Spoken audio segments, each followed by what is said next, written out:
বাবা খুব সুন্দর করে গুছিয়ে গল্প বলতে পারতেন। এ বিষয়ে তার নাম ছিল। আমাদের গাঁয়ের ষোড়শী চাটুর্যের বৈঠকখানায় সন্ধেবেলায় রোজ জমাটি আড্ডা বসত। বাবা ছিলেন সেই আড্ডার প্রধান কথক। যখনকার কথা বলছি সেটা 1915 সাল হবে। আমি বাড়ি ছাড়া বহুকাল।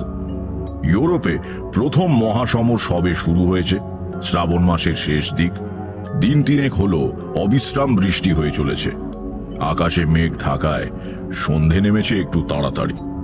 ষোড়শী চাটুর্যের বৈঠকখানায় সান্ধ্য আড্ডা জমে উঠেছে দারুণ। ষোড়শী চাটুর্যের আড্ডা এ গ্রামে বিখ্যাত। এমন ঢালাও তামাকের ব্যবস্থা আর কারো বাড়িতে নেই। তাছাড়া আড্ডার মধ্যে অন্তত একবার কাঁসার বাটিতে করে সর্ষের তেল দিয়ে জবজবে করে মাখা মুড়ি ছোলা ভাজা আসবেই। সেদিন হচ্ছিল গল্পের রাজা ভূতের গল্প। বাড়ির ভেতর থেকে চাল ভাজা ছোলা ভাজা এসে গিয়েছে। হুঁকো ঘুরছে হাতে হাতে। ঘরের কড়িকাঠ থেকে লোহার বাঁকানো হুকে ঝুলছে হিংসের ডবল পলতের বাতি। সজল বাতাসে সেটা সামান্য দুলছে, ফলে আড্ডাধারীদের ছায়া দুলছে বৈঠকখানার দেয়ালে। আলো ছায়ার মায়ায় জমে উঠেছে অপ্রাকৃত গল্পের আসর। আমার বাবা বললেন, আরে দূর, তোমরা বেশিরভাগই শোনা কথা বলছো, নিজেরা কিছুই দেখেনি। ওসব গল্পের মূল্য কি? নিবারণ ভাদুড়ি হুঁকোটা রাম গাঙ্গুলির হাতে ধরিয়ে দিয়ে বললেন, আদিনা, তুমি বড় বড় কথা বলছো। নিজে কি দেখেছো বলো তো? হে, আমরা একটু শুনি। কেবল বড় বড় কথা বলেই তো আর বাজার গরম হবে না, কি তাই তো? ষোড়শী চাটুর্যে বললেন, সেই ভালো। চক্রবর্তী মশাই এতক্ষণ চুপ করে শুনে যাচ্ছিলেন, এবার ওর গল্পই হোক। গল্প নয়, গল্প নয়, সত্য কাহিনী। বেশ তো, তাই হোক। পাতিরাম মজুমদার একটু ভালো মানুষ, ভীতু ধরনের লোক। আড্ডায় অনেকক্ষণ ধরে ভূতের গল্প তার পছন্দ হচ্ছিল না। এবার তিনি একটু সন্ত্রস্ত হয়ে বললেন, আজ এই পর্যন্ত থাকলেই ভালো। দেখছো তো আকাশের গতি, আর বেশি জোরে নামলে আর বাড়ি ফেরা মুশকিল হয়ে পড়বে। শুনছো মেঘের ডাক? আরে বসো, আমার চাকর তোমাকে বাড়ি পৌঁছে দেবে কোন। পাতিরাম হতোদ্যম হয়ে বসে পড়লেন। আদিনাথ কাহিনী শুরু করলেন। যে সময়ের কথা বলছি তখন আমার বয়স 12-13 হবে। শীতকাল। দোলাই গায়ে দিয়ে বাইরের দালানে বাবার কাছে বসে পড়াশোনা করছি। বাবা বসে হিসেবের খাতাপত্র দেখছেন। এমন সময় একটা ভবঘুরের চেহারার লোক এসে উঠোনে দাঁড়ালো। লোকটার বয়স আন্দাজ করতে পারলাম না, কিন্তু দেখে মনে হলো এর বয়স 30, 40, 50 বা 60 কিংবা 70, যা কিছু হতে পারে। পরনে খাটো আধময়লা ধুতি, গায়ে আধময়লা ফতুয়া, কাঁধে ভাঁজ করা রয়েছে একটা খয়েরি রঙের মোটা চাদর। এই ভয়ানক শীতেও লোকটা চাদর গায়ে জড়ায়নি। গালে খোঁচা খোঁচা কাঁচা পাকা দাড়ি, মাথায় অবিন্যস্ত ঝাঁকড়া চুল। সবচেয়ে আশ্চর্য হলো তার চোখ দুটো সোজাসুজি সামনে তাকিয়ে আছে, অথচ দেখে মনে হচ্ছে সে কিছুই দেখছে না। পাগলের মতো, কিন্তু পাগল নয়। তার দৃষ্টিতে চিন্তা সংগতির বাঁধনি আছে। বাবা বাবা মানে ওই রামনাথ চক্রবর্তী মুখ তুলে দেখে জিজ্ঞাসা করলেন, কি ব্যাপার? কোথা থেকে আসছো? কে তুমি? খুব মোলায়েম মৃদু গলায় সে বলল, আগে আমি একজন পথিক, কোথাও থেকে আসছি না। আমার বাড়ি ঘর নেই, আমি আজ এখানে ভাত খাবো।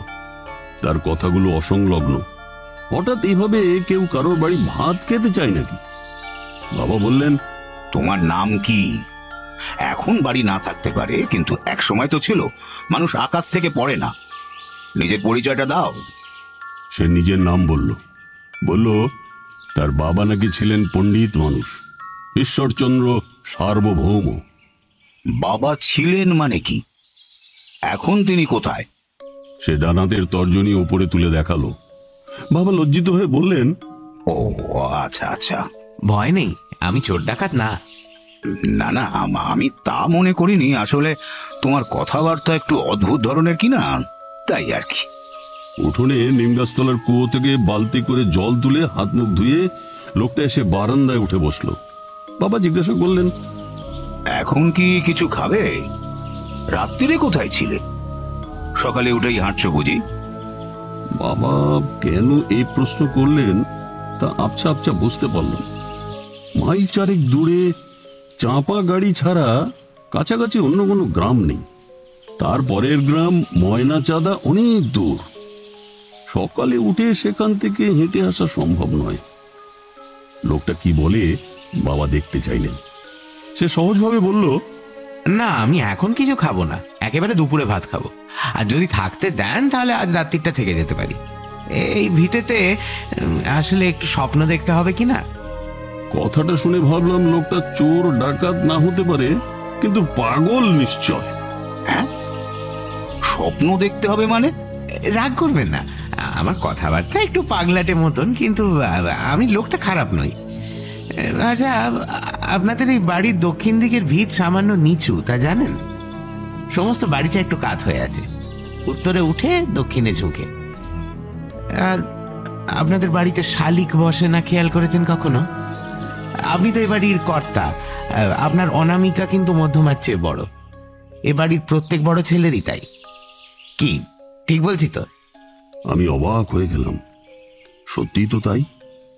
আমার মাঝের আঙুলের চেয়ে পরের আঙুলটা বড়। মেজ কাকার ছোট কাকার বড় ছেলেরও তাই। এই লোকটার পক্ষে সে কথা এত তাড়াতাড়ি কি করে জানা সম্ভব? তাতে কি? সেই জন্যই আমি এই বাড়িতে একটা রাত ঘুমিয়ে স্বপ্ন দেখতে চাই। এটাই আমার কাজ। পথে পথে ঘুরে বেড়াই, মন্দিরের চাতালে, গাছতলায় বা কোনো গেরস্তের বাড়িতে আশ্রয় নিই। সব জায়গাতে কিন্তু স্বপ্ন দেখা যায় না, ওর একটা নিয়ম আর লক্ষণ আছে, সে বুঝিয়ে বলা যায় না, কিন্তু আমি ঠিক টের পাই। কাল সকালে আমি আরো অনেক কথা বলতে পারবো। বাবা কিছুক্ষণ তার দিকে তাকিয়ে বললেন, তুমি তাহলে আজ রাত্রিরে এখানে থাকতে চাইছো? বারে, নইলে স্বপ্ন দেখবো কি করে? জেগে কি স্বপ্ন দেখা যায়? বাবা আর কিছু মুখে বললেন না। মুখ নামিয়ে আবার হিসেবের খাতায় মন দিলেন। লোকটা দুই হাতে হাঁটু বেড় দিয়ে তার উপরে থুতনি রেখে বসে রইল। অনেকক্ষণ পরে বারান্দা থেকে নেমে নিম গাছের গোড়ায় পড়ে থাকা একটা লম্বা কঞ্চি তুলে সেটা দিয়ে পুরো উঠোনটা মেপে ফেলল। 1 2 3 4।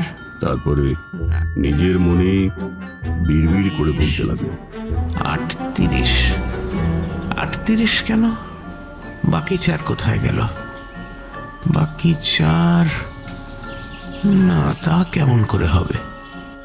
আমরা অবাক হয়ে তাকিয়ে আছি। বাবার মুখ খাতার দিকে নামানো, কিন্তু চোখ দিয়ে তিনি লোকটার কাণ্ড দেখছেন। কিসের 38? আরো 4 বেশি হলেই বা কি ক্ষতি হতো? উঠোন মাপা হয়ে গেলে কঞ্চিটা লোকটা আবার যত্ন করে নিম গাছের তলায় রেখে এলো। দুপুরে খেতে বসে লোকটা ভাত খেলো খুব কম। পাড়া গায়ে একটা বাচ্চা ছিল, তার থেকে বেশি খেয়ে থাকে। বাবা খেতে খেতে একবার বললেন, আর ভাত নেবে না? মাছের লেজা দেবে একটা? না, বেশি খেলে স্বপ্ন দেখা যায় না, খালি পেট মোটা হয়। খাওয়া হয়ে গেলে গুরুজনেরা বিশ্রাম করতে গেলেন। লোকটা উঠোনে নেমে মনোযোগ দিয়ে নিম পাতা কুড়োতে লাগলো। তার কাজ করার ভঙ্গিটাও খুব সুন্দর। একটি একটি করে হলুদ ঝরা পাতা তুলে ফুঁ দিয়ে ধুলো ঝেড়ে সে হাতের মুঠোয় গুছিয়ে রাখছে। অনেক পাতা জড়ো হয়ে গেলে সে বারান্দায় উঠে এসে সেগুলোকে আলপনার মতো করে সাজাতে লাগলো। আমরা ছেলেপুলেরা তার কাছে দাঁড়িয়ে তার কাজ দেখছি। একটু একটু করে বারান্দার উপর নিম পাতা দিয়ে তৈরি সুন্দর একটা আলপনা ফুটে উঠল। সে মাথা একদিকে কাত করে নিজের শিল্পকর্ম দেখতে লাগলো। আমি জিজ্ঞেস করলাম, এটা কি হলো? বলো তো, এটা কি হলো? এটা তো আলপনা, কিন্তু এ দিয়ে কি হয়? সরাসরি সে কথার উত্তর না দিয়ে লোকটা বলল, আচ্ছা, এটা দেখে তোমার মনে কি ভাব জাগছে আমায় বলো। ভালো লাগছে, দেখতে সুন্দর বলে আনন্দ হচ্ছে। বাহ, তাহলে তো তুমি আসল জিনিসটাই বুঝে গেছো। এটা দিয়ে কিছু হয় না, ভালো লাগে তাই বানালাম। আমার খুব পছন্দ হয়ে গেল তাকে। তার কথার অর্থ সবটা বুঝতে না পারলেও বক্তব্যের সৌন্দর্য এবং গভীরতা আমাকে স্পর্শ করল। রাত্রিরে সে কিছু খেলো না, বলল, স্বপ্ন দেখার দিন রাত্রিরে মুখ এটো করতে নেই। বাবা বৈঠকখানার ভেতরে মশারি টাঙিয়ে বিছানা করে দিয়েছিলেন, কিন্তু শেষ হলো উঠোনের পাশে বারান্দায়। আমি রাত্রিরে শুতাম মায়ের কাছে।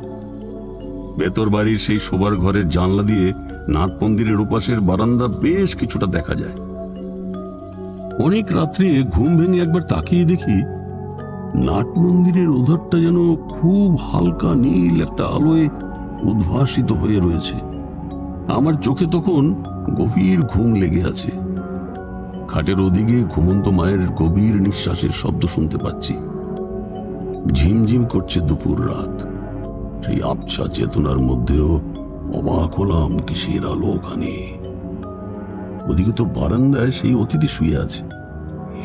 এসব ভাবতে ভাবতে কখন যে ঘুমিয়ে পড়েছি জানি না।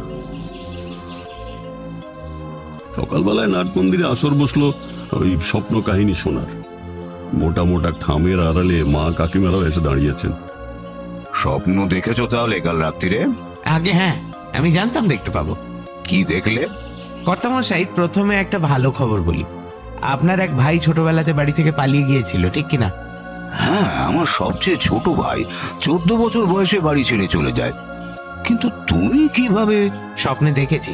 শুনুন, আপনার সেই ভাই জীবিত আছে। সে কি? কোথায় সে? বেঁচে থাকলে বাড়ি ফিরে আসছে না কেন? উনি এখন সন্ন্যাসী। উত্তর ভারতে কোথাও আছেন, জায়গাটা ভালো করে ধরতে পারলাম না। তবে উনি যে আর বাড়ি ফিরবেন না সেটা বুঝতে পারলাম। কেদারনাথ নাম ছিল না? ঠিক, কেদারই ছিল তার নাম। বাড়ির মেয়েরা থামের আড়াল থেকে বেরিয়ে এসছেন। আমি লোকটির দিকে তাকিয়ে আছি। সত্যি তো, আমাদের ছোট কাকা 15 বছর বয়স পূর্ণ হতে যখন আর কয়েকটা দিন বাকি, তখন এক বস্ত্রে বাড়ি ছেড়ে চলে যান। তাকে আমরা কখনো দেখিনি। ছোট কাকার গৃহত্যাগের গল্প আমরা শৈশব থেকে শুনে আসছি।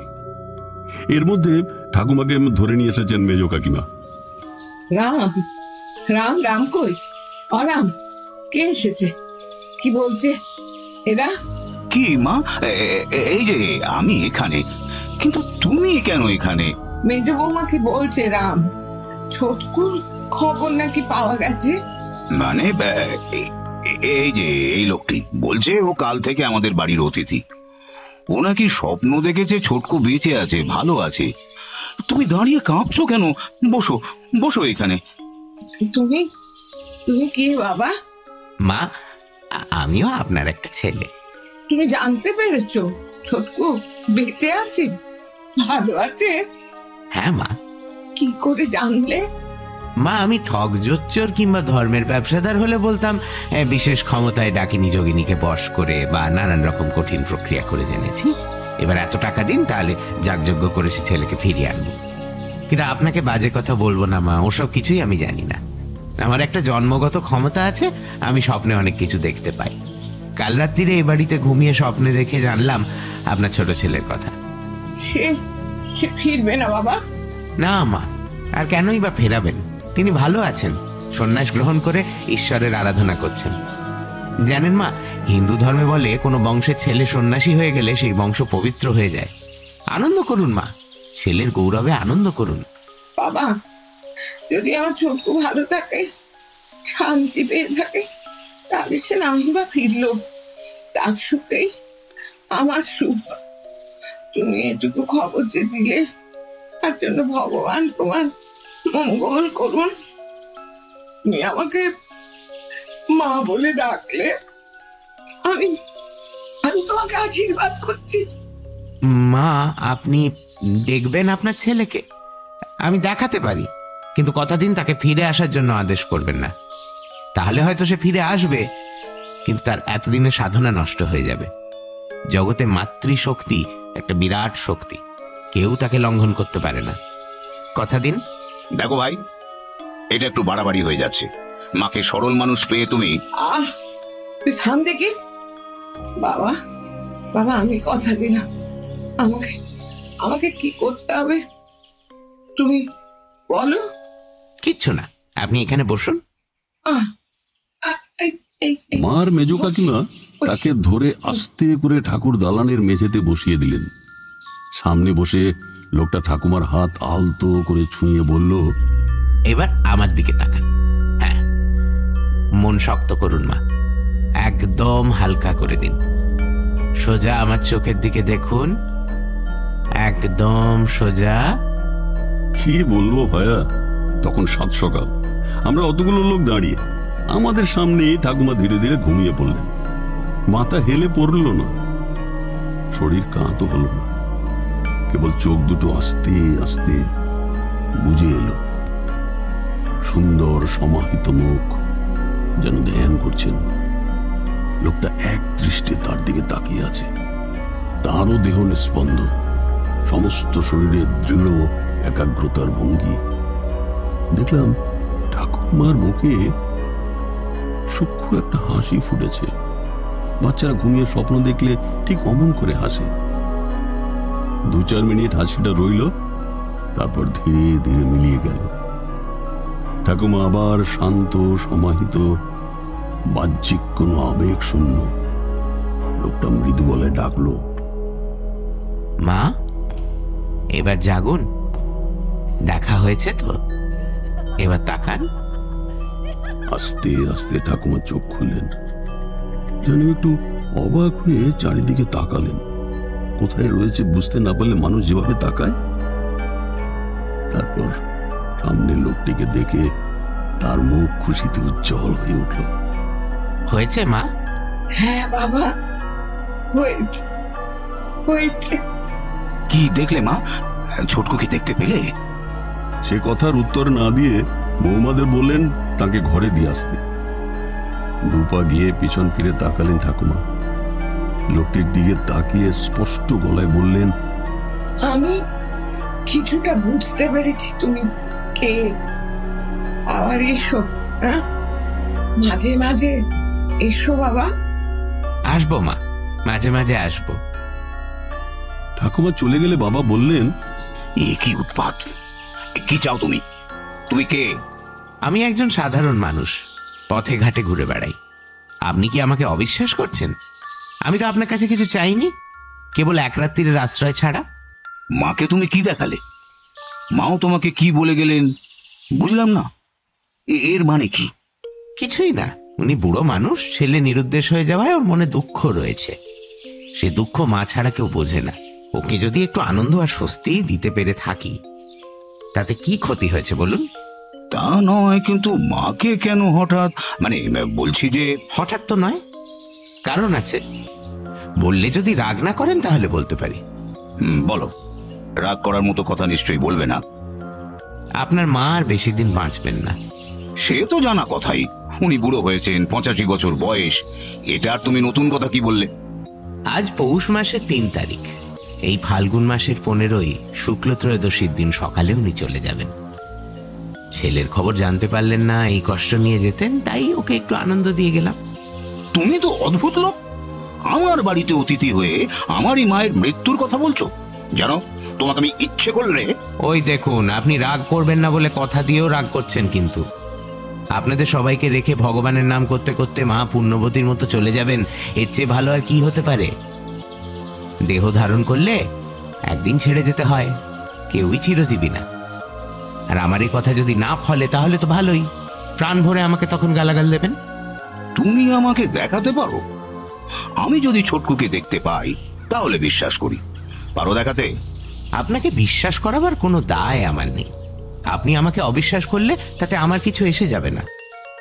অকারণে শক্তির অপব্যয় করতে নেই। তার মানে তোমার মধ্যে কোথাও ফাঁকি আছে, তুমি চালাকি করছো। আপনার মা কিন্তু তা মনে করেন না। আচ্ছা, একটা কাজ করা যাক, আপনার বংশের একটা হারানো জিনিসের সন্ধান আপনাকে দিয়ে যাই, তাহলে হয়তো আমাকে আর পুরোপুরি জোচ্চোর মনে হবে না। কেমন? কি জিনিস? 3 পুরুষ আগে আপনাদের বংশে একটা অষ্টধাতুর বিষ্ণু মূর্তি ছিল, জানেন কি? হ্যাঁ, ঠিক কথা। 3 বা 4 পুরুষ কেন, আরো বহু বহু বছর আগে থেকে সেই মূর্তি আমাদের গৃহদেবতা হিসেবে পুজো করা হতো। কিন্তু বর্গির হাঙ্গামার সময় সেই মূর্তি আমার পূর্বপুরুষেরা কোথাও লুকিয়ে ফেলেন অথবা হারিয়ে যায়, আর পাওয়া যায়নি। তুমি তুমি কি বলতে চাও?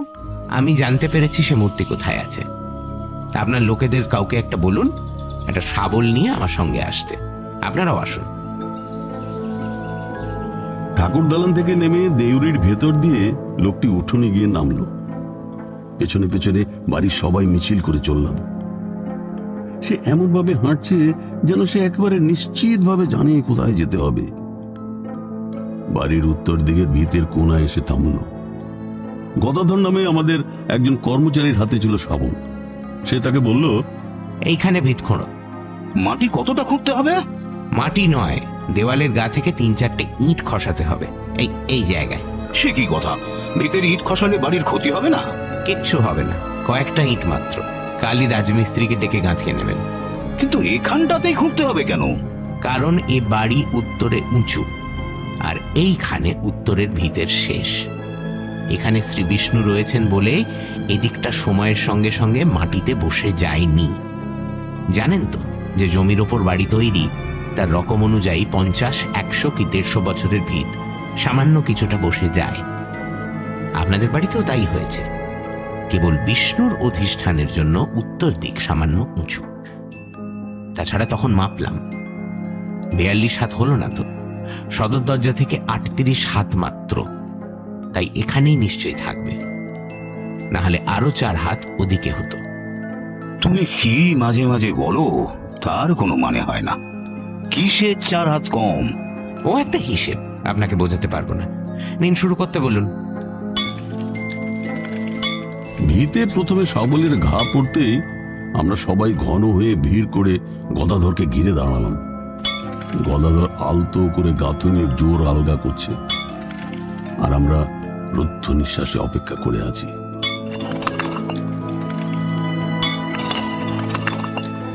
তিন সারি ইট খসাতেই ভেতরে ভেতরে একটা চতুষ্কোণ গহ্বর বেরিয়ে পড়ল।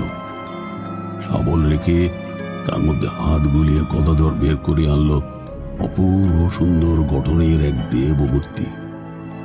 এতদিন অবহেলায় পড়ে থেকেও তার ঔজ্জ্বল্য নষ্ট হয়নি।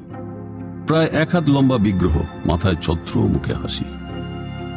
বাবা গদাধরের হাত থেকে মূর্তিটা নিয়ে 2 হাতে মাথায় ধরে বলতে লাগলেন, জয় কৃষ্ণ, জয় শ্রী বিষ্ণু দেবতা, জয় শ্রী বিষ্ণু, জয় শ্রী বিষ্ণু।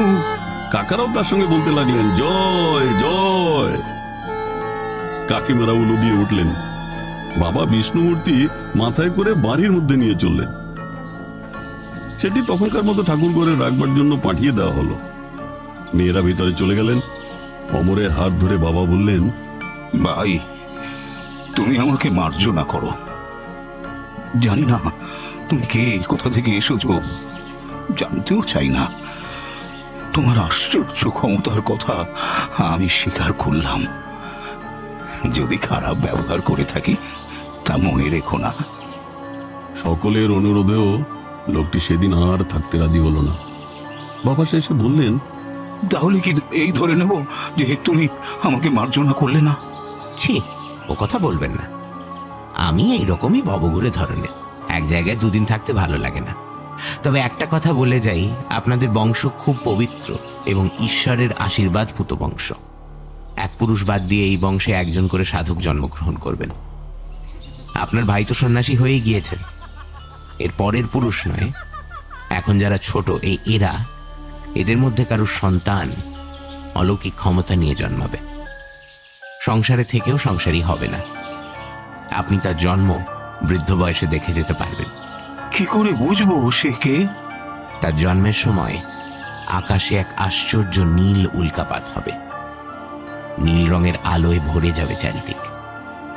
এখনো অবশ্য তার দেরি আছে, মনে রাখবেন কথাটা। আচ্ছা, চলি তাহলে।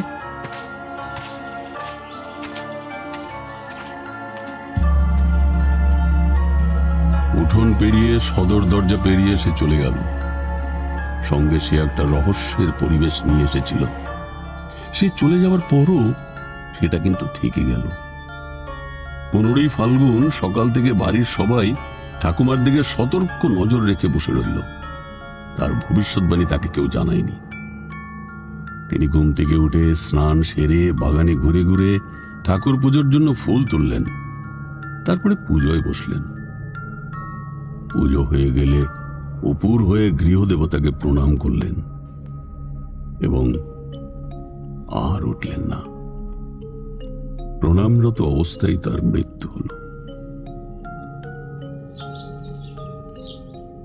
এই হলো গিয়ে বাবার বলা কাহিনী।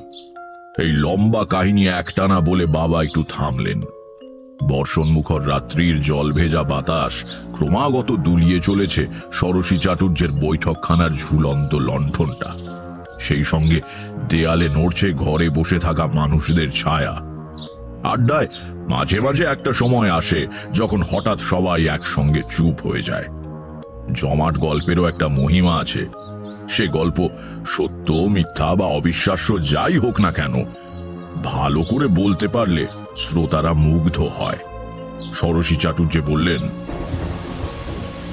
আপনার ঠাকুমার মৃত্যু বিষয়ে ওই ভবিষ্যৎবাণী মিলে যাওয়াটা অবশ্য আমি খুব আশ্চর্যের কিছু মনে করছি না। কথাটা হয়তো বাড়ির কেউ মুখ ফসকে বলে ফেলে থাকবে, তাতেই আপনার ঠাকুমা মনের দিক দিয়ে 15 ফাল্গুন তারিখের প্রসঙ্গে দুর্বল হয়ে পড়েছিলেন, মানসিক উত্তেজনা সামলাতে পারেননি, এমন হয় আমি শুনেছি।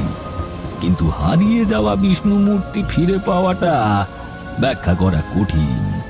তাছাড়া সবকিছুরই যে ব্যাখ্যা থাকতেই হবে তার কি মানে আছে? কিছু কিছু আপ ছাড়াল থাক না, তাতে জীবন সরল হয়ে ওঠে। উঠবার আগে আমার কাহিনীর শেষটা বলি। দুটো কথা মাত্র।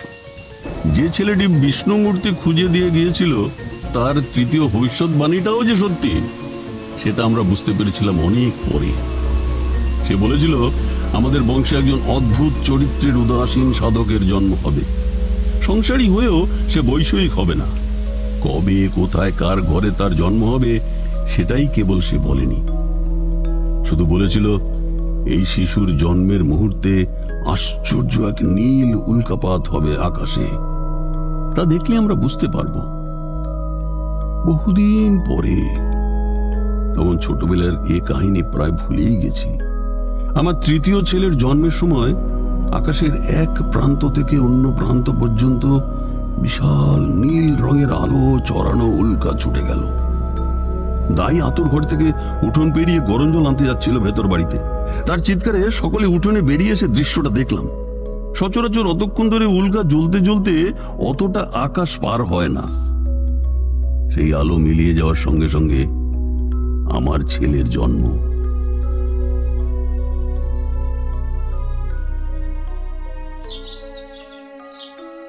আপনি তো আপনার বাবার তৃতীয় সন্তান, তাই না? তার মানে আপনার জন্মের সময় ওই নীল উল্কা দেখা গেছিল? তেমনটাই তো শুনেছি। অল্প বয়সে বাড়ি থেকে উধাও হয়েছিলাম। মাঝে মাঝে বাড়ি ফিরে আসি, তবে সে খুবই কম। ওই ভবঘুরেমির সময়টা আমার যে কি সুন্দর কেটেছে তা আর কি বলবো। কোনো পিছু টান নেই, দায় দায়িত্ব নেই, কেবল বিরাট এই পৃথিবীর পথে পথে ঘুরে বেড়ানো। কিন্তু ব্যাপারটা অত সহজ নয়। আত্মীয়হীন, বন্ধুহীন দুনিয়ায় সম্পূর্ণ সম্বলহীন অবস্থায় ভেসে পড়তে হলে খুব সাহসের দরকার। কে খেতে দেবে ঠিক নেই, কোথায় থাকবো তার কিচ্ছু ঠিক নেই। মন্দিরের চাতালে, পোড়ো বাড়ির বারান্দায় ঝড়ে বৃষ্টিতে রাত কাটিয়েছি। কত অদ্ভুত চরিত্রের লোক দেখেছি। কত সময় অসুখ করেছে, গাছতলায় পড়ে কষ্ট পেয়েছি, জল তেষ্টায় বুক ফেটে গিয়েছে, কিন্তু জল দেবার কেউ ছিল না। মরেও যেতে পারতাম, তবু কখনো ভয় হয়নি। মৃত্যুকে সাধারণ মানুষের দৃষ্টিতে দেখিনি, দেখেছি ঈশ্বরের তৈরি এই জগতের একটা অবশ্যম্ভাবী পরিণতি হিসেবে। যে পরিণতিতে ভয়ের কিছু নেই, আছে স্রষ্টার অপার করুণা। ওসব দর্শনের কথা থাক, আপনার অল্প বয়সের গল্প বলুন না। বলবো? বেশ, বলি। আগে বলে রাখি, এই যে কাহিনী বললাম, এই কাহিনী বাবা যখন ষোড়শী চাটুর্যের আড্ডার আসরে বলছেন, তখন আমি কিন্তু বাড়ি ছেড়ে বেশ দূরে। এই কাহিনী আমার তখনও জানা নেই। বাঁকুড়ার ইন্দাস অঞ্চলে ঘুরে বেড়াচ্ছি। সারাদিন হাটে মাঠে ঘুরি, রাতে যেখানে হোক আশ্রয় নিই। সেদিন বিকেল থেকে আকাশে মেঘের ঘন ঘটা। বেশি পথ না হেঁটে আলো থাকতে থাকতে একটা ছোট গ্রামের সীমানায় শিব মন্দিরের চাতালে আশ্রয় নিয়েছি। গায়ে উড়ুনি, পায়ে খড়ম এক পৈতেধারী বুড়ো মতো লোক দেখি মন্দিরের সিঁড়ি দিয়ে নেমে কোথায় যাচ্ছে। মনে হলো এখানকার পূজারী। এগিয়ে গিয়ে বললাম, আগে এখানে রাত্রিটা একটু থাকা যাবে? লোকটি একান্ত নীরস এবং অমিশুক প্রকৃতির। কিছুক্ষণ আপাদ মস্তক আমাকে ভালো করে দেখে সে শুকনো গলায় বলল, থাকতে ইচ্ছালে থাকো, আমাকে জিজ্ঞাসা করার কি প্রয়োজন? না, ভাবলাম আপনি বোধহয় এই মন্দিরের পূজারী, কাজেই আপনার অনুমতি নেওয়াটা। কিচ্ছু দরকার নেই, আমি এখানকার পুরোহিত বটে, কিন্তু নাট মন্দিরে যে কোনো যাত্রী আশ্রয় নিতে পারে। তবে হ্যাঁ, এখানে অতিথিশালা নেই, খাবার দেওয়ার ব্যবস্থাও নেই। থাকার মধ্যে ওই নাট মন্দির, থাকতে চাইলে থাকো। সে তো তারপর চলে গেল। আমার পথ হাঁটার সম্বল বলতে একটা ঝোলা, তার মধ্যে একখানা ঘটি, গায়ের চাদর, একখানা রুদ্র ডামরের পুঁথি, কয়েকটা বাবলা ডালের দাঁতন কাঠি আর 1 টাকা 12 আনা পয়সা। এর বেশি কিছু প্রয়োজনও বোধ করিনি কখনো। পঞ্চমুণ্ডির আসনে বসা এক হিন্দি ভাষী সাধু শিক্ষা দিয়েছিলেন আগামীকালের জন্য কোনো সঞ্চয় না করতে। তার উপদেশ মনের মধ্যে গেঁথে গিয়েছিল। আজ পর্যন্ত সেই অভ্যেস বজায় রেখেছি। এদিকে ক্রমেই আকাশ মেঘে অন্ধকার হয়ে আসছে। ঝোলা সহ নাট মন্দিরের ওপর উঠে একখানা থামের গোড়ায় গুছিয়ে বসলাম। থামে হেলান দিয়ে পা ছড়িয়ে আরাম করে বসলাম। হঠাৎ নাট মন্দিরের চাতালে কিছু দূরে কি একটা নড়ল বলে মনে হলো। সন্ধে ঘনিয়ে আসছে, পরিষ্কার কিছু দেখা যায় না, কিন্তু কোনো কিছু নড়লে আবছা আন্দাজ করা যায় বটে। ভালো করে তাকিয়ে দেখি কেউ একজন শুয়ে আছে সেখানে। শোয়া অবস্থায় পাশ ফেরায় নড়াচড়াটা চোখে পড়েছে। হেঁকে বললাম, কে কে ওখানে? আমি। আমি কে? পৃথিবীতে সবাই তো আমি। যাত্রী? সংসারে সবাই যাত্রী, সবাই কোথাও না কোথাও চলেছে। ভাবলাম, বাপ রে, এই যে গুরু মশাইয়ের মতো কথা বলে, তবে তার কণ্ঠস্বর মৃদু, ভদ্র ও মার্জিত। পথ চলতি লোকের কথা বলার ভঙ্গি সাধারণত এমন মার্জিত হয় না। একটু কৌতূহল হওয়ায় বললাম, এসো, এদিকে এসে বসো। লোকটি উঠে এলো আমার সামনে। আলো নেই, তাকে পরিষ্কার দেখতে পেলাম না, কিন্তু মনে হলো তার বয়স বছর 40 কি 45 হবে। এ বয়সের কোনো লোককে তুমি বলাটা আমার উচিত নয়। লোকটির পরনে খাটো ধুতি আর হাফ হাতা শার্ট, সাধারণ দরিদ্র পথিক, কিন্তু তার আচরণে এমন কিছু বৈশিষ্ট্য আছে যা সমীহ আদায় করে। বললাম, কিছু মনে করবেন না, অন্ধকারে ভালো দেখতে পাইনি, তুমি বলে ফেলেছি। তাতে কি হয়েছে? জগতে সকলেই সকলের বন্ধু, বন্ধুকে তুমি বলা যায়। তা কোথায় যাবেন, আর আসছেনই বা কোথা থেকে? এবার বেশ মজার ব্যাপার হলো। পথিক মানুষটি আমাকে তুমি বলে সম্বোধন করতে লাগলো, কিন্তু তার অনুমতি পাওয়া সত্ত্বেও আমি কিছুতেই তা পারলাম না। সে বলল, কোথাও যাচ্ছি না ভাই, অনেকটা তোমারই মতন। পথে পথে ঘুরে বেড়াতে ভালো লাগে, যা পাই তাই খাই, যেখানে খুশি থেমে যাই, এই আর কি। তার মানে আমারই মতন? আপনি কি করে জানলেন আমি কিরকম? ও জানা যায়, আমি বুঝতে পারি। বয়স তখন অল্প হলেও তারই মধ্যে আমি অনেক সাধক এবং অদ্ভুত কর্মতান্ত্রিকের সঙ্গে মিশেছি। তাদের আশ্চর্য ক্রিয়াকলাপ দেখেছি। ভাবলাম, এ আর আমাকে নতুন কি ভরং দেখাবে। বললাম, কি করে বোঝেন? কাক চরিত্র বা লক্ষণ শাস্ত্র চর্চা করেন নাকি? না, বুঝি এইভাবে যে মন আসলে একটাই, তোমার আমার, যদু কিংবা মধুর, পৃথিবীর সব প্রাণীর। মায়ার আবরণে আলাদা আলাদা দেখায়। পর্দা টাঙিয়ে দিলে ওপারে কি আছে দেখা যায় না, পর্দা সরিয়ে দিলে আবার সব স্পষ্ট দেখা যায়। মায়ার পর্দা সরিয়ে দিলে সবই এক, তখন কারোর মনের কথা জানতে অসুবিধা হয় না। আপনি তো বিশিষ্ট অদ্বৈতবাদের কথা বলছেন। এই দর্শন শিক্ষা করেছেন কোথায়? আমার বাবার কাছে। ও, আপনি তবে শাস্ত্রজ্ঞানী পণ্ডিতের সন্তান? সে চুপ করে রইল। ভাবলাম কোনো কারণে সে হয়তো নিজের পরিবারের কথা আলোচনা করতে চায় না। এই ক্ষেত্রে কথা না বাড়ানোই ভদ্রতা সঙ্গত হবে। ঠিক এই সময় ঠান্ডা হাওয়ার একটা ঝাপটা দিয়ে ঝড় এসে পড়ল। ঝড়ের মুখে পাক খেতে খেতে দুটো শালিক এসে নাট মন্দিরের কড়িকাঠের ফাঁকে আশ্রয় নিয়ে গুছিয়ে বসল। বললাম, আপনার নামটা তো জানা হলো না। আমার নাম অমর, অমর জীবন। বাড়ি কোথায়? এই জেলাতেই বুঝি। অমর জীবন কোনো উত্তর দিল না। বুঝলাম নিজের কথা বলতে সে আদৌ আগ্রহী নয়। অন্য প্রসঙ্গে যাবার জন্য বললাম, আশ্রয় তো যা হোক পাওয়া গেল, কিন্তু খাওয়াটা বোধহয় জুটবে না। না না, তা কেন? ঝড়টা থামুক, খাওয়ার ব্যবস্থা হয়ে যাবে এখন। তা কি করে হবে? কাছাকাছি কোনো দোকানপাট তো দেখছি না। গ্রামে হয়তো আছে, কিন্তু তারা কি এই ঝড় বাদলে দোকান খুলে রাখবে? মনে হয় না। রাত্রিরে কি খাও তুমি, ভাত না রুটি? আমি ঠিক সন্ন্যাসী না হলেও পথে ঘুরছি অনেক দিন, সবই অভ্যেস আছে। বেশ বেশ, ভালো, খাবার এসে যাবে। অন্ধকারে অমরের মুখ চোখ ভালো দেখতে পাচ্ছি না। লোকটা পাগল নয় তো? কোথায় খাবার? কালকেই আমি এখানে ছিলাম, স্বপ্নে দেখলাম আজ তুমি আসবে, তাই একটা দিন বেশি থেকে গেলাম। এমনিতে আমি দুরাত্রির কোথাও থাকি না। ভাবলাম নিশ্চয়ই পাগল। গতকাল রাত্রিরে স্বপ্ন দেখেছে আজ আমি এখানে আসব। বদ্ধ পাগলা ছাড়া আর কি। আপনি জানতেন আমি এখানে আসব? হ্যাঁ। স্বপ্নে দেখেছেন? হ্যাঁ, স্বপ্ন দেখার প্রয়োজন হলে আমাকে নির্দিষ্ট জায়গায় পৌঁছে সেখানে থাকতে হয়। মনে মনে ভাবলাম, বেচারি, এমনিতে বেশ ভালো লোকটা, ভদ্র আর মিষ্টি কথাবার্তা, দোষের মধ্যে পাগল। এরপরই অমর জীবন হঠাৎ আমার দিকে তাকিয়ে বলল, তুমি বাড়ি চলে যাও। তার মানে বাড়ি যাব কেন? কিছু না, ভবঘুরে জীবন ত্যাগ করে সংসারে ফিরে যেতে বলছি না, সে যখন সময় হবে যাবে। তোমার নিজের ভালোর জন্য বলছি, কয়েকটা দিনের জন্য বাড়ি যাও। আচ্ছা, বিপদ তো। হ্যাঁ, কিন্তু কেন? মনে করো না আমি তোমার বন্ধু, আমি অনুরোধ করছি তাই যাচ্ছ?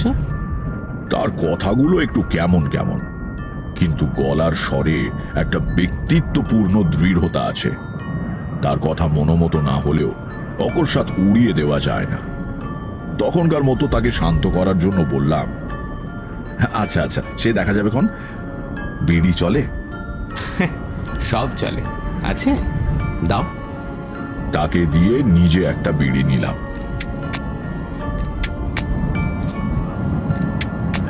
বাতাসের দাপটে 4-5টা কাঠি নষ্ট করেও ধরাতে পারছিলাম না।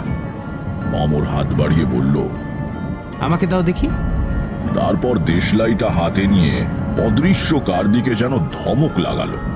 আরে একটু থাম তোরে বাপু, একটা বিড়ি ধরাতে কি একটা গোটা দেশলাই বাক্স খরচ করবো নাকি?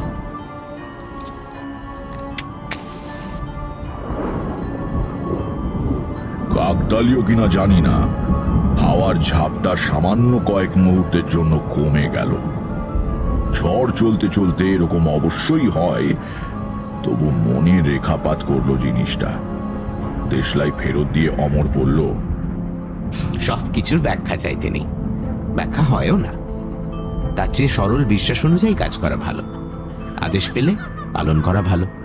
আদেশ কে পাঠায়? তা জানলে তো সব সমস্যা মিটেই যেত। আপনার কাছে আদেশ পৌঁছয় কেন? আপনি কে? বিড়িটা ভালো, খুব নরমও না খুব কড়াও না, বেশ মিঠে কড়া ধরনের। কোত্থেকে কিনেছ? খাওয়ার পর আর একটা দিও তো।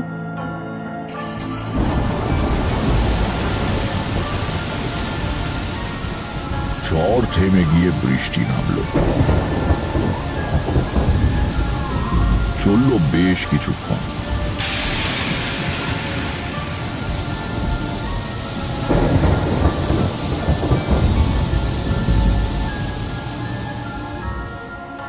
বৃষ্টি যখন থামল তখন পাড়াগাঁর হিসেবে বেশ রাত। দেখি পথে জমা জলে ছপ ছপ করে কি একজন হেঁটে এসে নাট মন্দিরে উঠল। সামনে ঝুঁকে অন্ধকারে ঠাহর করার চেষ্টা করে ডাকলো, ঠাকুর মশাই, ও ঠাকুর মশাই।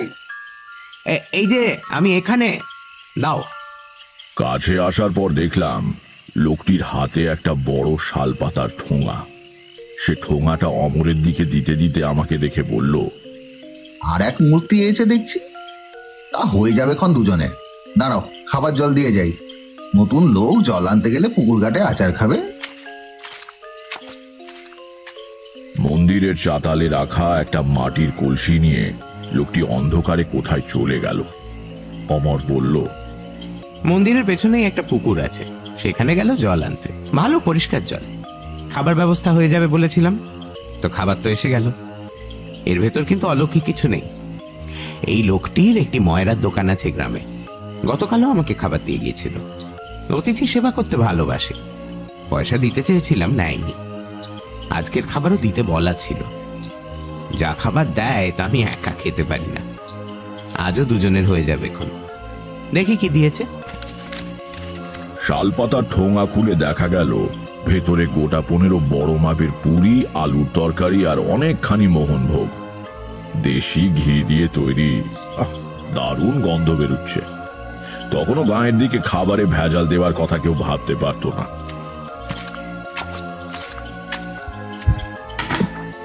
জল ভরে মেটে কলসি নিয়ে এলো ময়রা। অন্ধকারে গল্প করা যাবে, কিন্তু খাওয়া যাবে না। মোমবাতি বেশি পুড়িয়ে লাভ নেই। এসো খেয়ে নেওয়া যাক। অমর খুব কম খায়, মাত্র 4খানি পুরি সে খেলো, বাকি সবগুলো খেতে হলো আমাকে। অবশ্য পথ হেঁটে আমার খিদেও পেয়ে গিয়েছিল। কলসি কাত করে কানায় হাত দিয়ে জল খেলাম।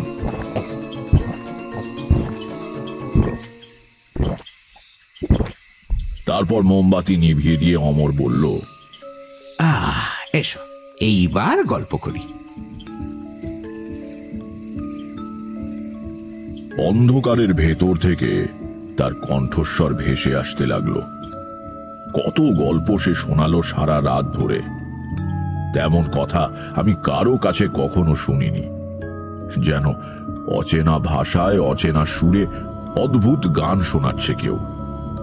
আকাশ আর নক্ষত্রের গল্প, সমুদ্রের ঢেউয়ের গল্প, আগুন, বাতাস, পাহাড়, মাটির গল্প। সে আমি ভাষা দিয়ে তোমাদের ঠিক বোঝাতে পারবো না। সেই রাতের কথা আমার সারা জীবন মনে থাকবে। কথা বলতে বলতেই অমর জীবন হঠাৎ বলল, তোমার ছোট ঠাকুরদা গৃহত্যাগ করে চলে গিয়েছিলেন না? হ্যাঁ, কিন্তু সে তো... উনি এখনো বেঁচে আছেন। কিন্তু আপনি কি করে... না, আর কথা নয়। রাত বোধহয় 3টে পেরিয়ে গেছে। এবার তুমি ঘুমো। বাড়ি চলে যেও কিন্তু কালকেই। তোমার ভালোর জন্যই বলছি। আমার চোখে ঘুম জড়িয়ে এসেছে। বললাম, আপনিও চলুন না আমার সঙ্গে। যাবেন? না, এবার না, এবার থাক। তবে তোমার সঙ্গে আবার দেখা হবে আমার। আমার কানে যেন কে নিদুলির মন্ত্র পড়ে দিয়েছে। আর তাকাতেই পারছি না।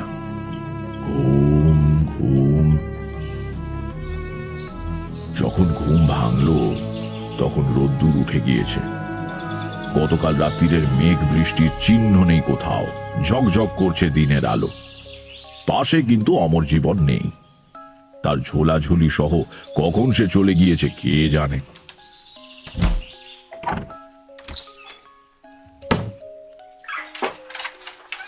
কাল সন্ধেবেলা দেখা সেই পুরোহিত এসে মন্দিরের দরজা খুলে সকালের পুজোর উদ্যোগ করছে। আমার দিকে আড়ে আড়ে তাকালো কবার। জিজ্ঞেস করলাম, আচ্ছা, এখানে যে আরেকজন পশু থেকে ছিলেন, তিনি কি চলে গিয়েছেন? কে ছিলেন? একজন যাত্রী। আমার আগে থেকেই তো ছিলেন। দেখিনি, খেয়াল করিনি। অমন কত লোক যাচ্ছে আসছে। যাই হোক, অমর জীবন লোকটিকে আমার খুবই অদ্ভুত লেগেছিল। তার কথা অমান্য করতে মন চাইল না। সেদিনই রওনা হলাম বাড়ির দিকে। বাড়ি পৌঁছানোর পর প্রতিবারের মতোই প্রথমে বাবার বকাঝকা, তারপর মায়ের কান্নাকাটি এবং তারও পরে আত্মীয় স্বজনের আবেগের বন্যা সহ্য করতে হলো। দুপুরে খেতে বসে বাবা বললেন, গত পরশুদিনই ষোড়শী চাটুর্যের আড্ডায় তোমার কথা হচ্ছিল। আমার যে এরকম একটা বাড়ি পালানো, হাড় জ্বালানো ছেলে হবে, সে কথা আমাকে অনেকদিন আগেই একজন বলেছিলেন। কে বলেছিল? তোমার জ্যোতিষী? না, এমনি একজন পথিক, বাবু করে। আমার ছোটবেলায় একদিনের জন্য আমাদের বাড়িতে আশ্রয় নিয়েছিল। সে এক কাণ্ড। তার নাম কি ছিল? অমর। অমর জীবন। অমর? অমর জীবন? হ্যাঁ, চমকে উঠলে কেন? না, কিছু না। খেয়ে উঠে গড়গড়ায় তামাক খেতে খেতে বাবা বলতে শুরু করলেন সেই অদ্ভুত লোকটার কথা, সেই স্বপ্ন দেখার কথা, ছোট কাকার কথা, বাবার ঠাকুমার অদ্ভুত মৃত্যুর কথা, আর তার সঙ্গে আমাদের বিষ্ণু মূর্তির কথা। তার মানে যে লোকটা আপনার বাবার ছেলেবেলায় আপনাদের বাড়ি গেছিলেন তাকেই আপনি? হ্যাঁ, আর এই ব্যাপারটার সবচেয়ে বিচিত্র দিক কোনটা জানো? যে লোককে 40 বছর আগে বাবা 45 বছরের দেখেছিলেন, তাকে এতকাল পরে আমিও সেই বয়সে দেখলাম কি করে। কি বলছো কি তারানাথ? এও কি সম্ভব নাকি? হ্যাঁ কিশোরী, মানে লোকটার বয়স পড়ে তুমি বুঝতে পারছো? তাহলে না না 40-45 খরচা করে বলো তো লোকটা কি? তবে সে কে, সে কি, সে কেন আমি জানি না। তবে বাড়ি ফেরার পরদিন বুঝলাম কেন অমর জীবন বাড়ি চলে আসতে বলেছিল। পরদিন থেকে আমার এলো প্রবল জ্বর। প্রায় 1.5 মাস ভুগে সেরে উঠলাম। পথে থাকলে প্রাণ সংশয় হতো সন্দেহ নেই। সে যাত্রায় অমর জীবন আমাকে প্রাণে বাঁচিয়ে দিল।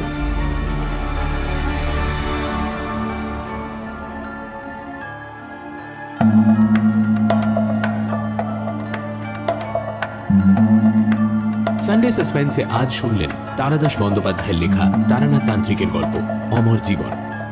গল্পের বেতার নাট্যরূপ সর্বরী ঘোষাল, পাতিরাম এবং তারানাথ তান্ত্রিকের ভূমিকায় মীর, লেখকের চরিত্রে সোমক, কিশোরী অগ্নি, আদিনাথ বাসুদেব কর্মকার, ষোড়শী চাটুর্যে দীপ বসু, কিশোর আদিনাথ শায়ক আমান, রামনাথ শঙ্করী প্রসাদ মিত্র, রামনাথের মা উর্মিমালা বসু, পুরোহিত। বর্ষাকালে ভূতের গল্প জমে ভালো, এই মূল কথাটি মনে রেখে সমস্ত বর্ষাকালটা আমি আর কিশোরী সেন তারানাথ জ্যোতিষীর বাড়ি হানা দিতাম। তারানাথ আজগুবি গল্পের জীবন্ত কারখানা। কত যে অদ্ভুত গল্প শুনেছি তার কাছে।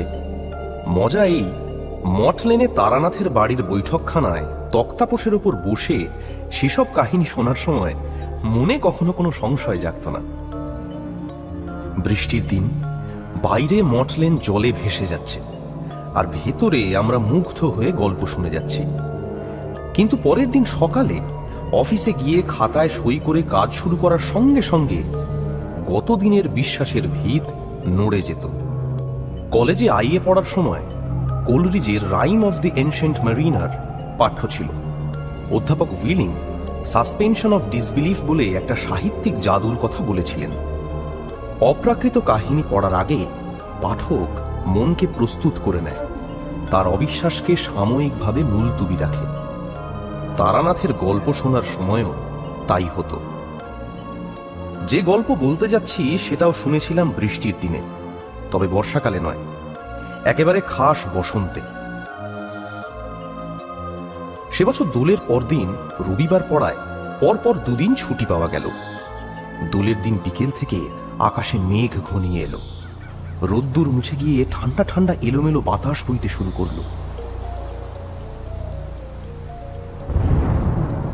পরদিন অর্থাৎ রবিবার সকালে ঘুম ভাঙল মেঘের ডাকে। বেলা বাড়তে না বাড়তে নামলো বৃষ্টি। মেসের ম্যানেজার ঘরে ঘরে জানিয়ে গেলেন একে ছুটির দিন, তাই বৃষ্টি নেমেছে। কাজেই দুপুরবেলা খিচুড়ি, মাছ ভাজা আর ডিমের বড়ার ব্যবস্থা হয়েছে। উল্লসিত মনে জলখাবার খেয়ে অতুলবাবুর ঘরে ব্রিজ খেলতে বসে যাওয়া গেল। দুপুরে খিচুড়ি ভক্ষণ করে উঠতেই মনের মধ্যে একটা চিন্তা খেলে গেল, তারানাথের কাছে গল্প শুনতে গেলে হয় না? এমন বৃষ্টি ভেজা ছুটির দিন, আজকেই তো আজগুবি গল্প শোনার প্রকৃষ্ট সময়। বন্ধু কিশোরী সেনকে আলাদা করে ডাকতে যাবার প্রয়োজন নেই। এতক্ষণে আকাশের অবস্থা দেখে সেও নিশ্চয়ই তারানাথের বাড়ি যাবার সিদ্ধান্ত নিয়ে ফেলেছে। বহুদিনের অভ্যেস তো, আমাদের পরস্পরের মাথায় টনক আছে। ঘণ্টাখানেক বিশ্রাম নিয়ে বিকেল 3:30 নাগাদ বেরিয়ে পড়লাম।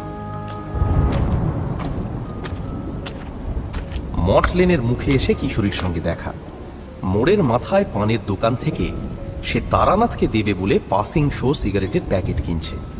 আমাকে দেখে হেসে বলল, টনক নড়েছে তাহলে? আমিও হাসলাম। তারানাথের সামনে আমরা সিগারেট খাই না, একান্ত নেশা চাপলে আমরা উসখুস করতে থাকি।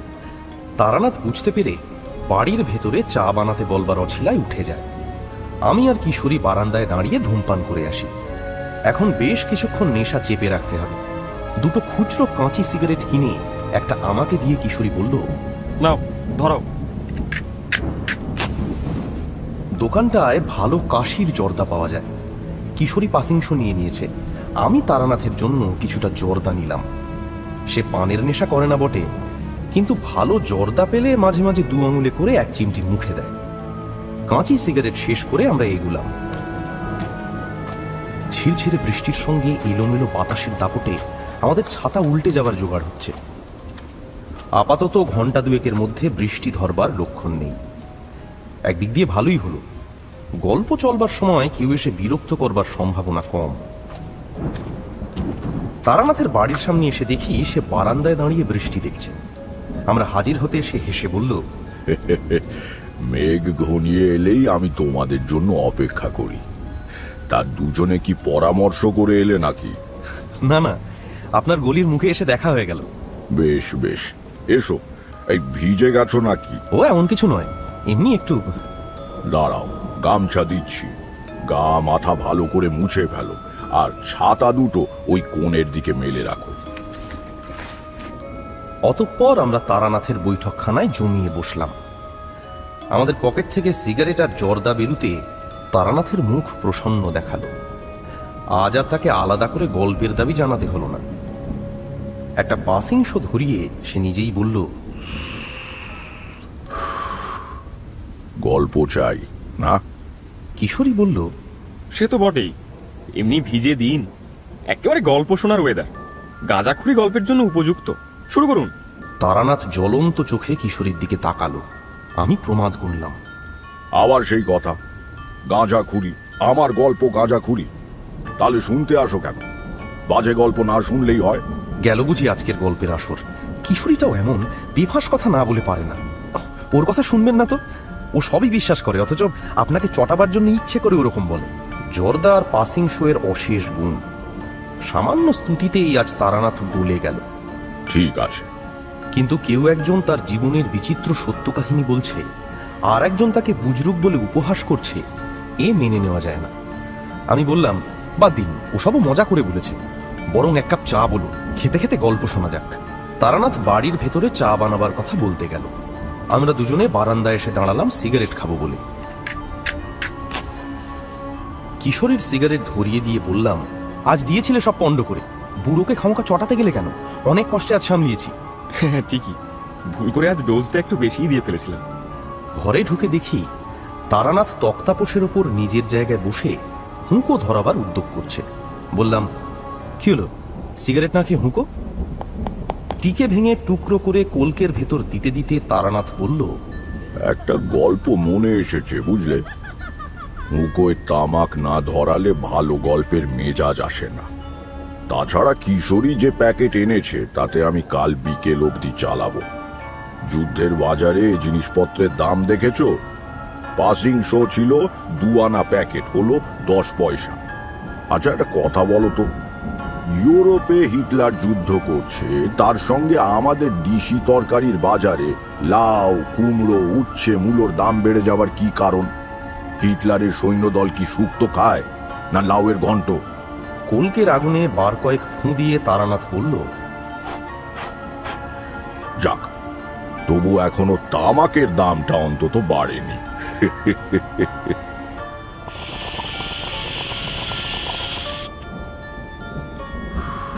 হুঁকোয় আরামের টান দিয়ে তারানাথ কিছুক্ষণ স্বপ্নালু চোখে একদিকে তাকিয়ে রইল। তারপর বলল, অনেক দিন আগের কথা বলছি। তখন আমি সদ্গুরুর সন্ধানে পথে পথে ঘুরে বেড়াই। মনে ভয়ানক বৈরাগ্য। বিয়ে থাওয়া করে সংসার তো পাতবই না, পারলে কখনো গৃহস্থ বাড়িতে আশ্রয় নেব না বা রাত কাটাবো না। দ্বিতীয়টা অবশ্য কখনো হয়ে ওঠেনি। মাঝে মাঝে বাধ্য হয়ে গ্রামের মধ্যে কোনো বাড়িতে থাকতে হয়েছে, কিন্তু সেটা আমার ইচ্ছের বিরুদ্ধে, অন্য কোনো উপায় নেই বলে। কেন? গৃহস্থ বাড়িতে থাকলে কি হয়? ছোঁয়াচ লাগে সংসারের, বৈরাগ্য নষ্ট হয়ে যায়। না না না, হেসো না, হেসো না। সংসারী মানুষের সংস্পর্শে বেশিক্ষণ থাকলে সংসার পেয়ে বসে। যে পথে বেরিয়ে পড়েছে তার পক্ষে জিনিসটা ভালো নয়। যাই হোক, এমন একবার ঘুরতে ঘুরতে সন্ধ্যের সময় এক গ্রামে গিয়ে হাজির হয়েছি। সারা দিন পথ হেঁটে শরীর খুব ক্লান্ত। ইচ্ছের বিরুদ্ধেই আশ্রয় নিলাম এক গেরস্থর বাড়িতে। যেচে যাইনি। গ্রামে ঢোকবার মুখে এক মুদিখানায় একটু বিশ্রাম করবার জন্য থেমেছিলাম। দোকানি বলল, দূর থেকে আসেন বুঝি? এদিকে আগে কখনো দেখেছি বলে তো মনে হচ্ছে না। তা কোথায় যাবেন? কোথাও যাব না ভাই, পথে পথে ঘুরে বেড়াই আর ভগবানের নাম করি। খুব তেষ্টা পেয়েছে, একটু জল খাওয়াতে পারো? হ্যাঁ নিশ্চয়ই। আপনি? ব্রাহ্মণ। দোকানি লোকটি ব্যস্ত হয়ে বলল, কথা আমরা কলু, আমাদের জল তো আপনার চলবে না। ওই কলসিতে জল আছে, বেলে মাটির কলসি, ঠান্ডা জল। নতুন মাটির ভাত দিচ্ছি, নিজে ঘুরিয়ে খান। তুমি ব্যস্ত হইও না, আমি অত কট্টর সাধু নই। কলসির পাশে তো বেশ ঝকঝকে করে মাজা কাঁসার ঘটি রয়েছে দেখছি। তুমি ওই ঘটি ধুয়ে আমাকে জল দাও, ভয় নেই। আমার জাত অত ঠুনকো নয়। জল খাবার পর দোকানি আমাকে নতুন কলকেতে তামাক সেজে কলা পাতার ডাঁটি দিয়ে নল বানিয়ে ধূমপান করতে দিল। দোকানটি এক বিরাট কাঁঠাল গাছের তলায় ভারী নির্জন জায়গায়। মাথার উপরে গাছের ডালে পাখি ডাকছে। অনেক দূর থেকে বোধহয় কোনো ঘর ফিরতি রাখালের চড়া গলার গান ভেসে আসছে। সামনের পথ আলো আঁধারিতে ভরে গিয়েছে। সব মিলিয়ে বেশ সুন্দর এক গ্রাম্য সন্ধ্যার ছবি। এখন মনে পড়লে বুকটা হু হু করে ওঠে। সেসব দিন আর ফিরবে না, বুঝলে? শুধু শহর বাজারে বলে নয়, এই আতিথেয়তা, সারল্য আর শান্তির ছবি গ্রামের দিকেও আর বিশেষ নেই। মহাকাল সব গিলে খেয়েছে। বৃত্তের মোহে আমরা চিত্তকে বড়ই উপেক্ষা করেছি। তা বসে হুঁকো টানছি, হঠাৎ দোকানি বলল, কথা একটা কথা বলবো। বলো। আপনি কি সন্ন্যাসী? কি করে বুঝলে? আমার তো গেরুয়া নেই। গেরুয়ার দরকার হয় না ঠাকুর মশাই, সাধক মানুষ দেখলেই চেনা যায়। না, আমি সন্ন্যাসী নই, তবে পথে পথে ঘুরে বেড়াই বটে। সত্যিকারের সাধুর খোঁজ করি। একজন লোক ডাল আর নুন কিনতে এসেছিল। তাকে জিনিস দিয়ে দোকানি বলল, একটা কথা সাহস করে বলি বাবু। কি? আজ আপনাকে যেতে দেব না, আমার বাড়িতে রাতটা থাকুন। প্রস্তাব মন্দ নয়। সন্ধেবেলা সে গ্রামে পৌঁছেছি, কোথাও না কোথাও তো থাকতেই হবে। কাজেই বললাম, আচ্ছা বেশ, থাকবো ক্ষণ। তখনকার লোকজন সব এই রকমই ছিল। মানুষকে খাওয়াতে পড়াতে ভালোবাসত সবাই, বিশেষ করে গ্রামের দিকে। কাঁচা টাকা পয়সা কারো হাতে বিশেষ থাকতো না বটে, কিন্তু ডাল ভাতটা সবার বাড়িতে ছিল। গাড়ি ঘোড়া যাতায়াত ব্যবস্থার এত উন্নতি তখন হয়নি। গ্রামের উৎপন্ন জিনিস গ্রামেই থাকতো, আর দামও সস্তা ছিল। জিজ্ঞেস করলাম, তা এই গ্রামের নামটা কি? হে, আগে খোলছে পোতা। আর তোমার নাম? আমার নাম সিদ্ধেশ্বর, সিদ্ধেশ্বর কুণ্ডু। আমরা কলু। আপনি দয়া করে যখন থাকতে রাজি হয়েছেন, আপনাকে কিন্তু নিজের রান্নাটা করে নিতে হবে। আমাদের হাতে রান্না তো আপনার চলবে না, যোগাযোগ তো সব আমি করে দেবো। আপত্তি করা নিষ্ফল বুঝে চুপ করে রইলাম। জল চাইবার সময় তা বুঝতে পেরেছি। মাচা ঘটি ছিল বলে জল দিতে কোনো মতে রাজি হয়েছে, কিন্তু ব্রাহ্মণকে রান্না করে দিয়ে পাপ করবে না। তখনকার দিনে দেশ গাঁয়ে এসব মানামানির ব্যাপার খুব ছিল, এখনো কিছু কিছু আছে। আমি কোনোদিনই মানতাম না, এখনো মানি না। বললাম, যা ভালো বোঝো করো, তবে আমার আপত্তি ছিল না, মনে রেখো। সিদ্ধেশ্বর বলল, আমার দোকান বন্ধ করতে আরো ঘন্টাখানেক দেরি আছে কর্তা। আপনি ততক্ষণে বসে একটু মুড়ি বাতাসা খেতে খেতে গল্প করুন। তার আতিথেও তার স্রোতে আমার আপত্তি আবার ভেসে গেল। ছোট একটা বেতের ধামিতে করে সে আমাকে আউশ ধানের মোটা লাল মুড়ি আর অনেকগুলো বাতাসা খেতে দিল। বসে বসে মুড়ি খাচ্ছি আর তার সঙ্গে গল্প করছি। মাঝে মাঝে দু একজন খদ্দের সামান্য সওদা করতে আসছে, তাদের কথাও শুনছি। সব মিলিয়ে ভারী সুন্দর বাংলাদেশের গ্রামের ছবি। শহরে বাস করতে আর ভালো লাগে না হে, নেহাত উপায় নেই তাই থাকা। এই যে মুড়ির কথা বললাম, কতদিন অমন লাল লাল গোল গোল মুড়ি খাই না। সে স্বাদই ছিল আলাদা। নিজেদের দেশের অনেক ভালো জিনিস আমরা হারিয়ে ফেললাম, বুঝলে। ঠিক এই সময় একটা ঘটনা ঘটল যাতে দোকানি সিদ্ধেশ্বরকে আমার ভারী ভালো লেগে গেল।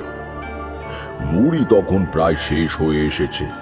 এমন সময় একটা বাচ্চা বছর 10 মেয়ে এসে দাঁড়ালো। তার পরনে কম দামি মোটা একটা ডুরে শাড়ি, হাতে একখানা কাঁসার বাটি। তাকে দেখে সিদ্ধেশ্বর বলল, কিরে কমলি, কি চাই? মেয়েটি দ্বিধা জড়িত স্বরে বলল, মা পাঠালো তেল, নুন আর মটর ডাল নেওয়ার জন্য। পয়সা এনেছিস? কমলি চুপ করে দাঁড়িয়ে রইল। সিদ্ধেশ্বর আবার জিজ্ঞেস করলো, কিরে পয়সা এনেছিস? না সিধু কাকু, জানেন তো বাবা এখনো ফেরেনি, তাই মা বলল। তোর বাবা এখন কোথায়, কবে ফিরবে? বাবা কলকাতায়, মা ঠিকানা জানে না, তাই চিঠি দিতে পারছে না। কমলি মাথা নিচু করে রইল। তারপর একবার আর চোখে আমার দিকে তাকিয়ে আস্তে আস্তে ফেরবার পথ ধরল। পেছন থেকে সিদ্ধেশ্বর ডাকলো, এই শোন, কোথায় যাচ্ছিস? এদিকে আয়। জিনিস নিবি না? মা পয়সা দেয়নি যে। ঠিক আছে, নিয়ে যা। এতদিন পয়সাই যখন জমেছে তখন এটুকুতে আর কি হবে? বাড়িতে চাল আছে? আজকে রাত্রির মতো আছে। কালকের নেই? না। তাহলে চাল নিচ্ছিস না যে? দাঁড়া, 5 চালও দিয়ে দিচ্ছি, নিয়ে যেতে পারবি? খুকি ঘাড় হেলিয়ে জানালো সে পারবে। সিদ্ধেশ্বর জিনিস মাপছে আর আমি তার দিকে ভরা মন নিয়ে তাকিয়ে রয়েছি। বাহ, বেশ ভালো তো মানুষটা। এমন খুব বেশি একটা দেখা যায় না। কমলি জিনিস নিয়ে চলে যেতে সিদ্ধেশ্বর আমার দিকে তাকিয়ে বলল, মেয়েটাকে দেখলেন কথা? বড় কষ্ট ওদের। বাপটা ঘুরে ঘুরে নানা রকম কাজ করে বেড়ায়, 9 মাসে 6 মাসে একবার বাড়ি আসে। বউটা কষ্ট দুঃখ করে সংসার চালায়। মেয়েটা খুব ভালো, মাকে সব কাজে সাহায্য করে। এইটুকু বয়স, অথচ বায়না নেই, কিচ্ছু নেই। তুমিও ভালো লোক সিদ্ধেশ্বর। মানুষকে ভালোবাসার চেয়ে বড় ধর্ম আর নেই। গ্রামের দিকে সন্ধ্যের পরেই একটু একটু করে লোক চলাচল কমে আসতে থাকে। শহরের মতো লোকজনের ভিড় বা বিজলি আলো নেই তো, কাজেই অন্ধকার নামবার কিছু পরে দোকানপাট সব বন্ধ হয়ে যায়। সিদ্ধেশ্বরও দোকান বন্ধ করবার উদ্যোগ করতে লাগলো। প্রথমে সে পেতলের ছোট ধুনুচিতে টিকে নিয়ে সমস্ত দোকান ঘরে ধুনো দিল। পবিত্র গন্ধে ভরে গেল চারদিক। একটা বোতল থেকে গঙ্গা জল নিয়ে ছিটিয়ে দিল। তারপর হাতে সামান্য গঙ্গা জল নিয়ে কাঠের ক্যাশ বাক্সর ওপর বুলিয়ে নিল। ব্যাস, তার আজকের মতো বাণিজ্য শেষ। বিক্রির টাকা সঙ্গে নিয়ে দোকানে তালা লাগিয়ে সে বলল, চলুন ঠাকুরমশাই, এবার যাওয়া যাক। গ্রামে ঢুকেই পথের বাঁদিকে একটু গাছপালা ঘেরা জায়গায় সিদ্ধেশ্বরের বাড়ি। খড়ের ছাউনি, মাটির দেয়াল, কিন্তু খুব পরিচ্ছন্ন। বড় বড় 4-5খানা ঘর, মাঝখানে উঠোন, তুলসী মঞ্চ। উঠোনের একদিকে ছোট একটা ধানের গোলা। গোলার পাশে গোয়ালে 2টো গরুও রয়েছে দেখলাম। পল্লীগ্রামের মোটামুটি সম্পন্ন গৃহস্থালির রূপ। বাড়িতে ঢুকেই উঠোনের প্রান্তে একখানা মাঝারি খড়ে ছাওয়া চালা, সামনে দাওয়া। বুঝলাম সেটি চণ্ডী মণ্ডপ হিসেবে ব্যবহৃত হয়। সিদ্ধেশ্বর সেখানেই আমার থাকার ব্যবস্থা করে দিল। তার বাড়ির সকলে ভারী অতিথি বৎসল। খবর পেয়ে একে একে এসে আমাকে প্রণাম করে গেল। উঠোনের পাতকুয়ো থেকে জল নিয়ে হাত মুখ ধুয়ে শান্ত হয়ে বসলাম। একটু পরে সিদ্ধেশ্বরও এসে বসল। বলল, আরো কিছুক্ষণ বাদে রান্না শুরু করলেই হবে ক্ষণ, ততক্ষণ একটু তামাক খেয়ে নিন। ছেলেকে বলেছি নতুন হুকোয় জল ফিরিয়ে তামাক সেজে আনতে। রান্নার জন্য প্রচুর জিনিস দিল সিদ্ধেশ্বর। সরু আমন ধানের চাল, আলু, মটর ডাল, গাওয়া ঘি, বাড়ির গরুর দুধ 1 ঘটি। সব শেষে সে এনে হাজির করলো একখানা 2.5 ওজনের রুই মাছ। আমি অবাক হয়ে বললাম, আচ্ছা লোক তো তুমি, এত কি একজন মানুষ খেতে পারে? কি কাণ্ড! সিদ্ধেশ্বর বিনয়ী গলায় বলল, ঠাকুর মশাই, ঠিক করেছি আজ আমরা আপনার প্রসাদ পাবো। মাছ এক্ষুনি কুটে দেওয়া হচ্ছে, আমার ছেলে বউ বাদনা পেটে দেবে। মাছটা রান্না করুন, বাড়ির সকলের ইচ্ছে আপনার হাতে রান্না খাবে। রান্না করবার সময় সিদ্ধেশ্বর কাছে বসে গল্প করতে লাগলো। খুব খারাপ অবস্থা, আর গা কেরামের অবস্থা সে হাতে খাবে। গ্রামের বাইরে কোথাও শেয়ালের দল ডাকছে। এখনো সেসব কথা মনে পড়লে বুক হু হু করে। কতদিন গ্রামের সেই রূপ দেখি না। মানুষের আসল জীবন পল্লী গ্রামেই রয়েছে, বুঝলে। শহরে কেবল জীবিকার জন্য থাকা ভালো লাগে না, তবু মেনে নিতে হয়। তামাক খাওয়া শেষ করে ভাত চাপিয়ে দিলাম। পরিষ্কার কাপড়ে বেঁধে মটর ডাল ভাতের মধ্যে ছেড়ে দিয়েছি। বাড়ির মধ্যে থেকে মেয়েরা মাছ কুটে একটা কাঁশিতে করে পাঠিয়ে দিল, সঙ্গে বাটনা। আপনাকে কি আর বলি ঠাকুর মশাই, আপনি তো সবই জানেন, গ্রামের মানুষ। গত বছর ঝড় জল হয়নি। সিদ্ধেশ্বর নানান গল্প করছে। ওই চাষবাসের অবস্থা, গত বছর ভালো বৃষ্টি হয়নি, দ্রব্যমূল্য বৃদ্ধি ইত্যাদি ইত্যাদি। কিন্তু আমি লক্ষ্য করলাম এসব কথায় তার যেন ঠিক মন নেই। কোনো একটা কিছু সে যেন বলতে চায়, কিন্তু সিদ্ধান্ত নিয়ে উঠতে পারছে না। আমি শেষ পর্যন্ত নিজেই বললাম, কি ব্যাপার বলো তো সিদ্ধেশ্বর? তোমাকে দেখে মনে হচ্ছে তুমি আমাকে কিছু বলতে চাও। যদি তাই হয় তাহলে নিঃসংকোচে বলো। মনের ভেতর কোনো কথা লুকিয়ে থাকলে সেটা না বলে ফেলা পর্যন্ত মানুষের ভারী অস্বস্তি হয়। আমার কথা শুনে সিদ্ধেশ্বর যেন স্বস্তির নিঃশ্বাস ফেলে বাঁচল। সে বলল, ঠিক বলেছেন ঠাকুর মশাই, একটা জিনিস আজ কদিন হলো মনের মধ্যে খালি ঘুরপাক খাচ্ছে, কাউকে বলতেও পারছি না। কেন কাউকে বলতে পারছো না কেন? সে একটা অদ্ভুত ব্যাপার ঠাকুর মশাই। লোকে শুনলে হয়তো পাগল হয়েছে মনে করে খেয়া পাবে। কিছু মনে করবেন না, আজ আপনাকে এখানে নিয়ে আসার পেছনে আমার একটু স্বার্থও আছে। আপনি সাধক সন্ন্যাসী মানুষ, ভাবলাম আপনি হয়তো আমার সংসারে একটা সুরাহা করতে পারবেন। কথা বলতে বলতে হঠাৎ থেমে গিয়ে সিদ্ধেশ্বর আমার পেছন দিকে তাকিয়ে রইল। তার চোখে ভীতি ও বিস্ময় মেশানো কেমন এক দৃষ্টি। আমি একটু অবাক হয়ে একবার পেছন ফিরে তাকালাম। না, কিছু নেই তো। তাহলে কি দেখছে সিদ্ধেশ্বর? কি হলো? কি দেখছো ওদিকে?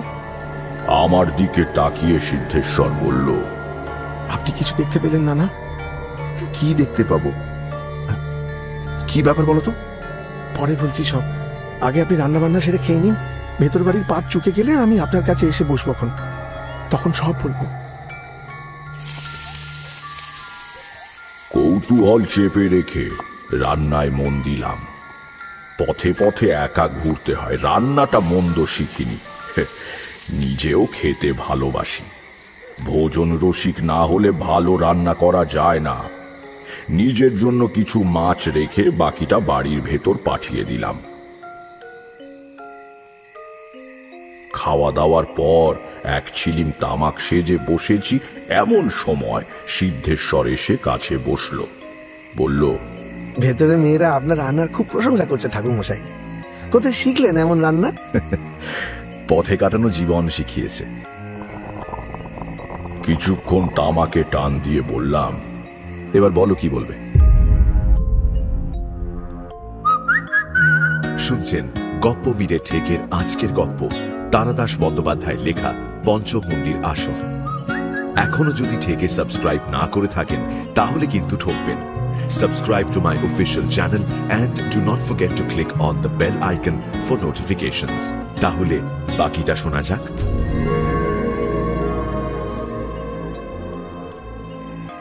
পাড়াগাঁয়ের রাত্রির নিঝুম হয়ে এসেছে।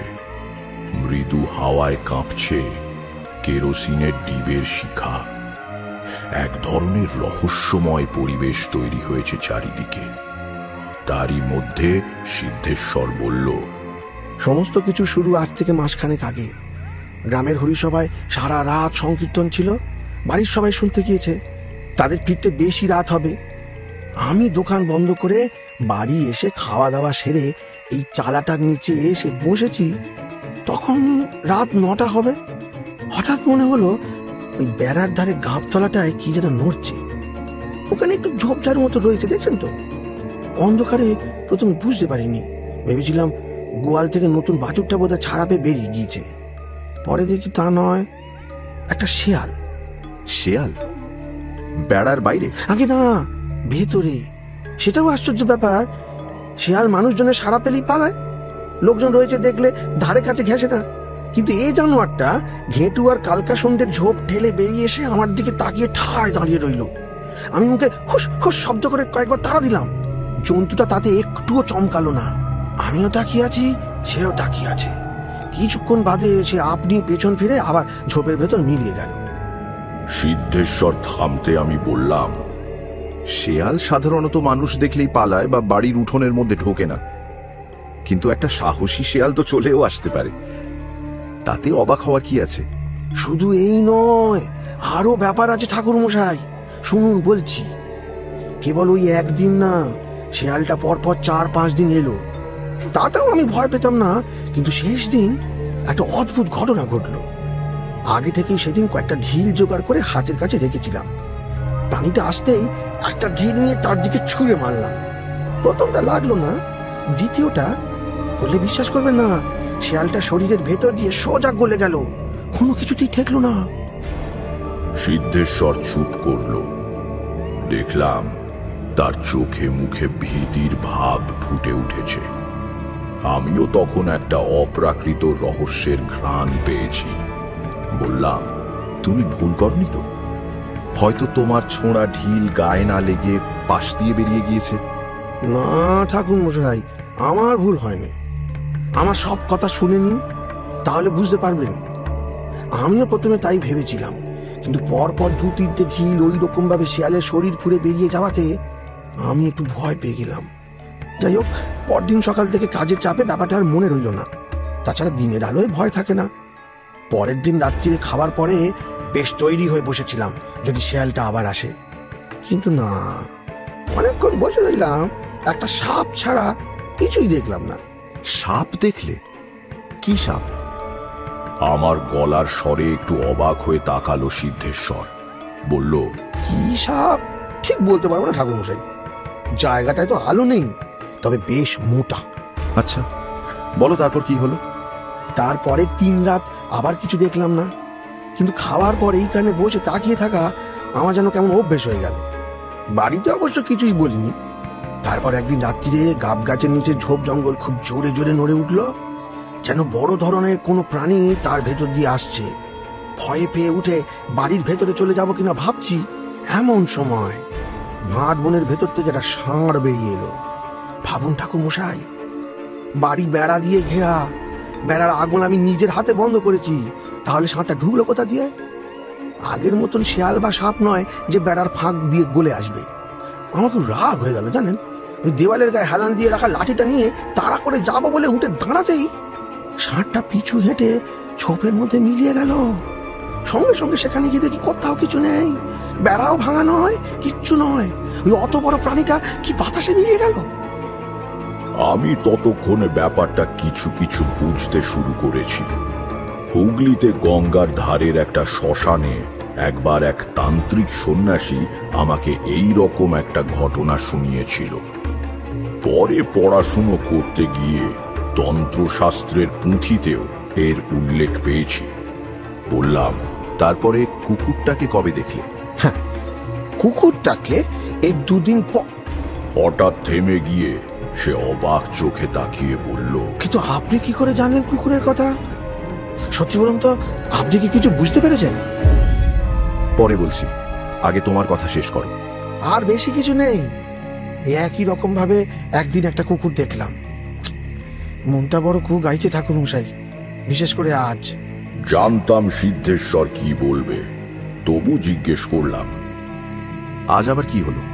আজ একটু আগে আপনার পেছন দিকে তাকালো না ঠাকুর মশাই, দেখলাম সেই একই জায়গায় আবছা মতো একটা মানুষের চেহারা গাবতলায় দাঁড়িয়ে এদিকে তাকিয়ে আছে। আপনিও তো তাকালেন, কিন্তু কিছু দেখতে পেলেন না। তামাকের কলকেটা শেষ হয়ে গিয়েছিল। হুঁকো বৈঠকের ওপর নামিয়ে রেখে বললাম, এই বাড়িতে তুমি কতদিন আছো? এটা কি তোমার পৈতৃক বাড়ি? আগে না, আমার আদি বাড়ি এখান থেকে 15-16 মাইল দূরের গ্রাম আকাইপুরে। আমার অবস্থা বিশেষ ভালো ছিল না ঠাকুর মশাই। শ্বশুর মশাই মারা যাওয়ার পর জমি জমা সম্পত্তি ভাগ হবার সময় আমার বউ এই জমিটা পায়। আমিও এখানে বাড়ি তৈরি করে আকাইপুরের বাস তুলে চলে আসি। তার আগে এই জমিতে কি ছিল? কিচ্ছু ছিল না, ঝোপ জঙ্গলে ভরা খালি জমি পড়েছিল। একটু চুপ করে থেকে বললাম, তোমার ভয় নেই সিদ্ধেশ্বর? এখানে একটা অদ্ভুত ব্যাপার ঘটছে বটে, কিন্তু তাতে তোমার কোনো ক্ষতি হবে না। আমি সব ঝামেলা মিটিয়ে দিয়ে যাব, কিন্তু তার জন্য তোমার এখানে আমাকে 2-1 দিন থাকতে হবে। তোমার আপত্তি নেই তো? সিদ্ধেশ্বর হাত জোর করে বলল, আপনি কি বলছেন ঠাকুর মশাই, এ তো আমার সৌভাগ্য। আপনি যতদিন ইচ্ছে থাকুন, কিন্তু ব্যাপারটা কি বলুন তো? সব বলবো, আর একটু সময় দাও। আচ্ছা, তোমাদের গ্রামে খুব বুড়ো লোক কে আছে বলো তো? আমি একটু আলাপ করতে চাই।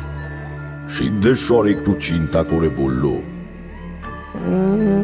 2 জন তো আছেন খুব বুড়ো। একজন হলেন হরিজাটা, ওই হরিপদ ভট্টাচ, বামুন পাড়ায় থাকেন। বয়স প্রায় 90 হয়েছে, খুব একটা চলাফেরা করতে পারেন না।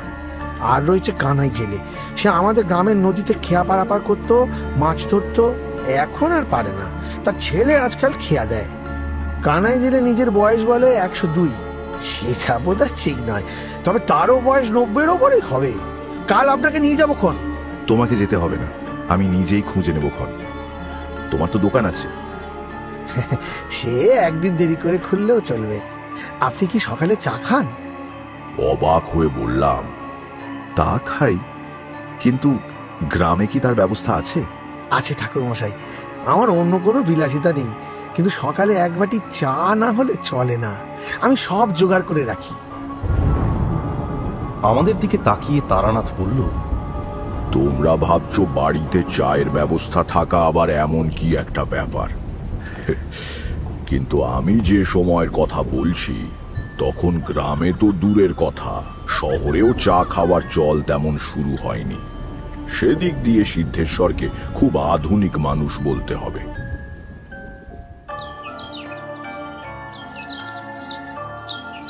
পরের দিন ভোরে ঘুম ভাঙল দোয়েল পাখির ডাকে। তখনও ভালো করে আলো ফোটেনি। চণ্ডী মণ্ডপের পাশে একটা ঝাঁকড়া ডুমুর গাছের ডালে বসে গান গাইছে পাখিটা। এখনো যেন কানে সেই মিষ্টি ডাক ভেসে আসছে। উঠোনের পাতকুয়োর জলে মুখ হাত ধুয়ে নিলাম। একটু পরেই সিদ্ধেশ্বর চা নিয়ে এলো। সে বেচারি ভেবেছে আমি সাধক সন্ন্যাসী মানুষ, আমাকে কি তাদের ব্যবহার করা পাত্রে চা দেওয়া উচিত হবে? গতকালও রাত্রিরে সে নতুন কলা পাতা কেটে এনে আর মাটির গেলাসে আমার খাওয়ার ব্যবস্থা করেছিল। আজ সকালে দেখি সে পাথরের বাটিতে করে চা নিয়ে এসেছে। এই নিন চা। তুমি খাবে না? আপনি আগে খেয়ে নিন, আমি পরে ভেতরে গিয়ে খাচ্ছি। চা খাওয়া হলে আমরা দুজন বেরুলাম বামুন পাড়ার দিকে। জায়গাটা বেশি দূরে নয়। পাড়ায় ঢুকেই বাঁদিকে হরিপদ ভট্টাচার্যের বাড়ি। একজন অতি বৃদ্ধ মানুষ বাইরে রোয়াকে পাতা তক্তাপোষের ওপর বসেছিলেন। আমাদের দেখে চোখ কুঁচকে যেভাবে তাকালেন তাতে বুঝলাম আজকাল আর ভালো দেখতে পান না। বললেন, কে কে এলে? আগে আমি সিদ্ধেশ্বর, একটু দরকার এলাম আপনার কাছে।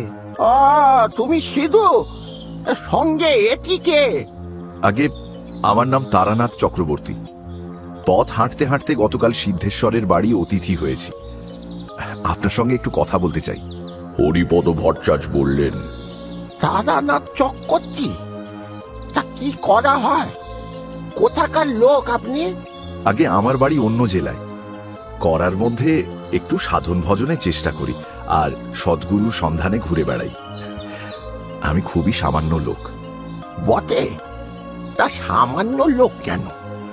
যারা ঠাকুর দেবতার নাম করে তারা তো মহৎ মানুষ। আজকাল তো মানুষ কেবল বিষয় আশয় নিয়েই মত্ত। যাই হোক, আমার কাছে কি প্রয়োজন বাবা? আপনি তো অনেক দিনের মানুষ, এই গ্রামের সব খবরই রাখেন। সিদ্ধেশ্বর এখানে এসে বাস করার আগে ওই জমিটায় কি ছিল বলতে পারেন?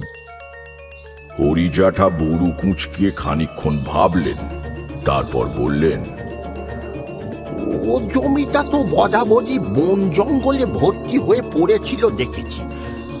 কিছু ছিল বলে তো মনে পড়ে না।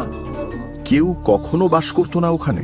হরিজাঠা আবার কিছুক্ষণ ভাবলেন। তার ভাবভঙ্গি দেখে মনে হলো বয়সের কারণে তিনি আর পুরনো কথা ততটা পরিষ্কারভাবে মনে করতে পারেন না। হলো তাই। ভেবে চিন্তে তিনি বললেন, না, এর বেশি আর কিছু মনে পড়ছে না। তার কাছে বিদায় নিয়ে রাস্তায় এসে সিদ্ধেশ্বরকে বললাম, এবার কানাই জেলের কাছে চলো, যাচ্ছি। কিন্তু এসবের মানে কি ঠাকুরমশাই? আর একটু অপেক্ষা করো। আবছা আবছা একটা জিনিস আন্দাজ করেছি, আর একটু খোঁজ খবর করি, তারপর আজ রাত্রিরে তোমার সঙ্গে কথা বলবো। কানাই জেলের বাড়িটা আমাকে দেখিয়ে তুমি গিয়ে দোকান খোলো। ঠিক আছে, আমি দুপুরে তাড়াতাড়ি ফিরে আপনার রান্নার ব্যবস্থা করে দেবো। কানাই জেলের কাছে সঠিক সংবাদ পাওয়া গেল। সে বোধ করি হরিপদ জ্যাঠার চাইতেও বুড়ো, কিন্তু তার স্মৃতি দেখলাম বেশ পরিষ্কার আছে। আলাপ হওয়ার পর জিজ্ঞেস করলাম, তোমার বয়স কত হলো কানাইদা? 100 পুরে গিয়ে আরো 2 কি 3 হবে। হিসেব তো আর রাখিনি বাবা ঠাকুর। তবে নদীতে খেয়া পারাপারের কাজ করেছি 7 বছর। এখন বুঝে দেখো। বলো কি কানাইদা? তবে না তো কি, নৌকাও চালাতাম, আবার মাছও ধরতাম। আমাদের গায়ের নদীতে কত রকম মাছ ওঠে, মৃগেল, কালবোস, সরপুটি। এই বড় বড় ছটকালো চিংড়ি পেলেই বামুন পাড়ায় গিয়ে বাড়ি বাড়ি দিয়ে আসতাম। একবার হলো কি, বুড়ো মানুষদের কথা হঠাৎ থামতে চায় না। আমাকে দেখে তো বোঝই। তা খানিক বাদে একটু ফাঁক পেয়ে জিজ্ঞেস করলাম, আচ্ছা কানাইদা, হ্যাঁ, তোমার তো পুরনো কথা মনে আছে দেখছি। বলতে পারো সিদ্ধেশ্বর যেখানে বাড়ি করেছে সেখানে আগে কি ছিল? একটুও দ্বিধা না করে কানাই জেলে বলল, কিচ্ছু ছিল না। ওই ঝোপঝাড়, বাঁধবন আর একটা গাব গাছ ছিল কেবল। জমিটা তো ছিল সিদ্ধেশ্বরের শ্বশুর, কি যেন নাম, শ্যামাচরণের। শ্যামাচরণ মারা যাবার পর ওটা পায় সিদ্ধেশ্বরের বউ তরুলতা। তারাও অনেকদিন জমি ফেলে রেখেছিল। এই হালে 12-13 বছর বাড়ি করে এসে রয়েছে। কেউ কখনো বাস করেনি ওখানে? না, কে আর করবে। ওই একবার কেবল একজন সন্ন্যাসী। সন্ন্যাসী? কিরকম সন্ন্যাসী? সে বেশ ভালো সন্ন্যাসী কর্তা। লাল কাপড় পরা, গলায় এই মোট আর রুদ্রাক্ষের মালা, মাথায় জটের পার। সে কোথা থেকে এই গ্রামে এসে ওই জমিটার এক কোণে আসন করে কিছুদিন ছিল। কিছুদিন মানে কতদিন? একটু ভেবে কানাই জেলে বলল, তা প্রায় 6 কি 7 মাস ছিল। ওইখানেই ত্রিশূল পুঁতে ধুনি জ্বালিয়ে বসে থাকতো। অন্য সাধুদের মতন নেশা ভাঙ করতো না। 6-7 মাস পরে যেমন হঠাৎ এসেছিল, তেমনি একদিন কোথায় যেন চলে গেল, কে জানে। এসব কতদিন আগেকার কথা কানাইদা? ও সে বহুদিন হলো।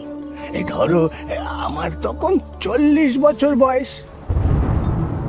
আমাদের দিকে তাকিয়ে তারানাথ বলল, তার মানে প্রায় 60 কি 62 বছর আগের ব্যাপার, বুঝেছো?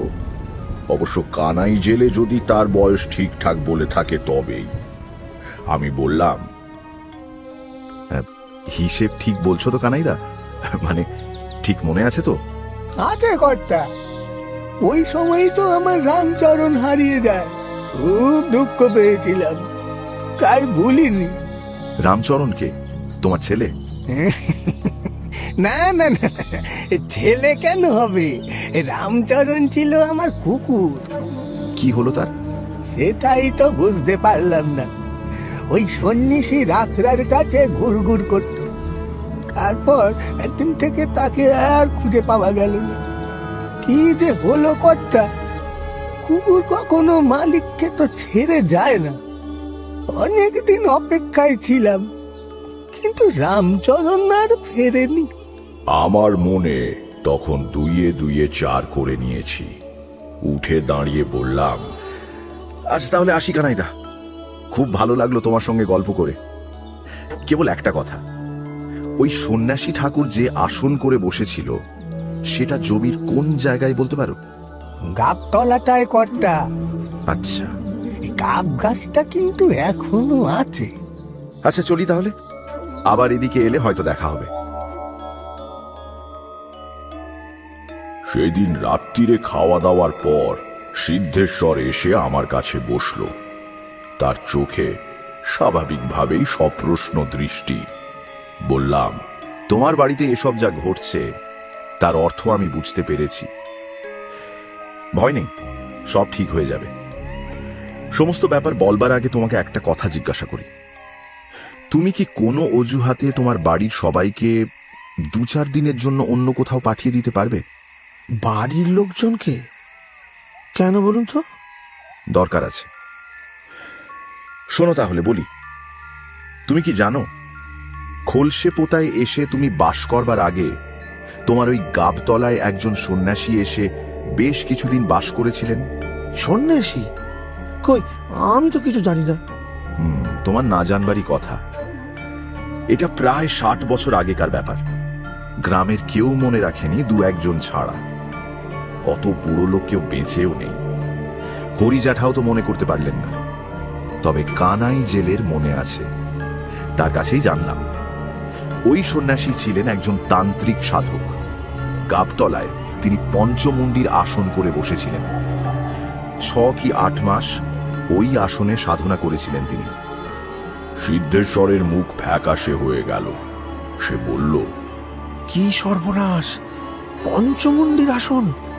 ভয় পেও না, এ আসন পবিত্র, এতে কারো ক্ষতি হয় না। কিন্তু নিয়ম হচ্ছে সাধনা শেষ হলে আসন ভঙ্গ করে দিতে হয়। আর এই সন্ন্যাসী তা করেননি। হয়তো জানতেন না কিংবা গ্রাহ্য করেননি। পঞ্চমুণ্ডির আসন কিভাবে প্রতিষ্ঠা করতে হয় জানো? 5টা মানুষের মাথার খুলি লাগে, তাই না? সাধারণত লোকে তাই জানে, কিন্তু অন্যভাবেও হয়।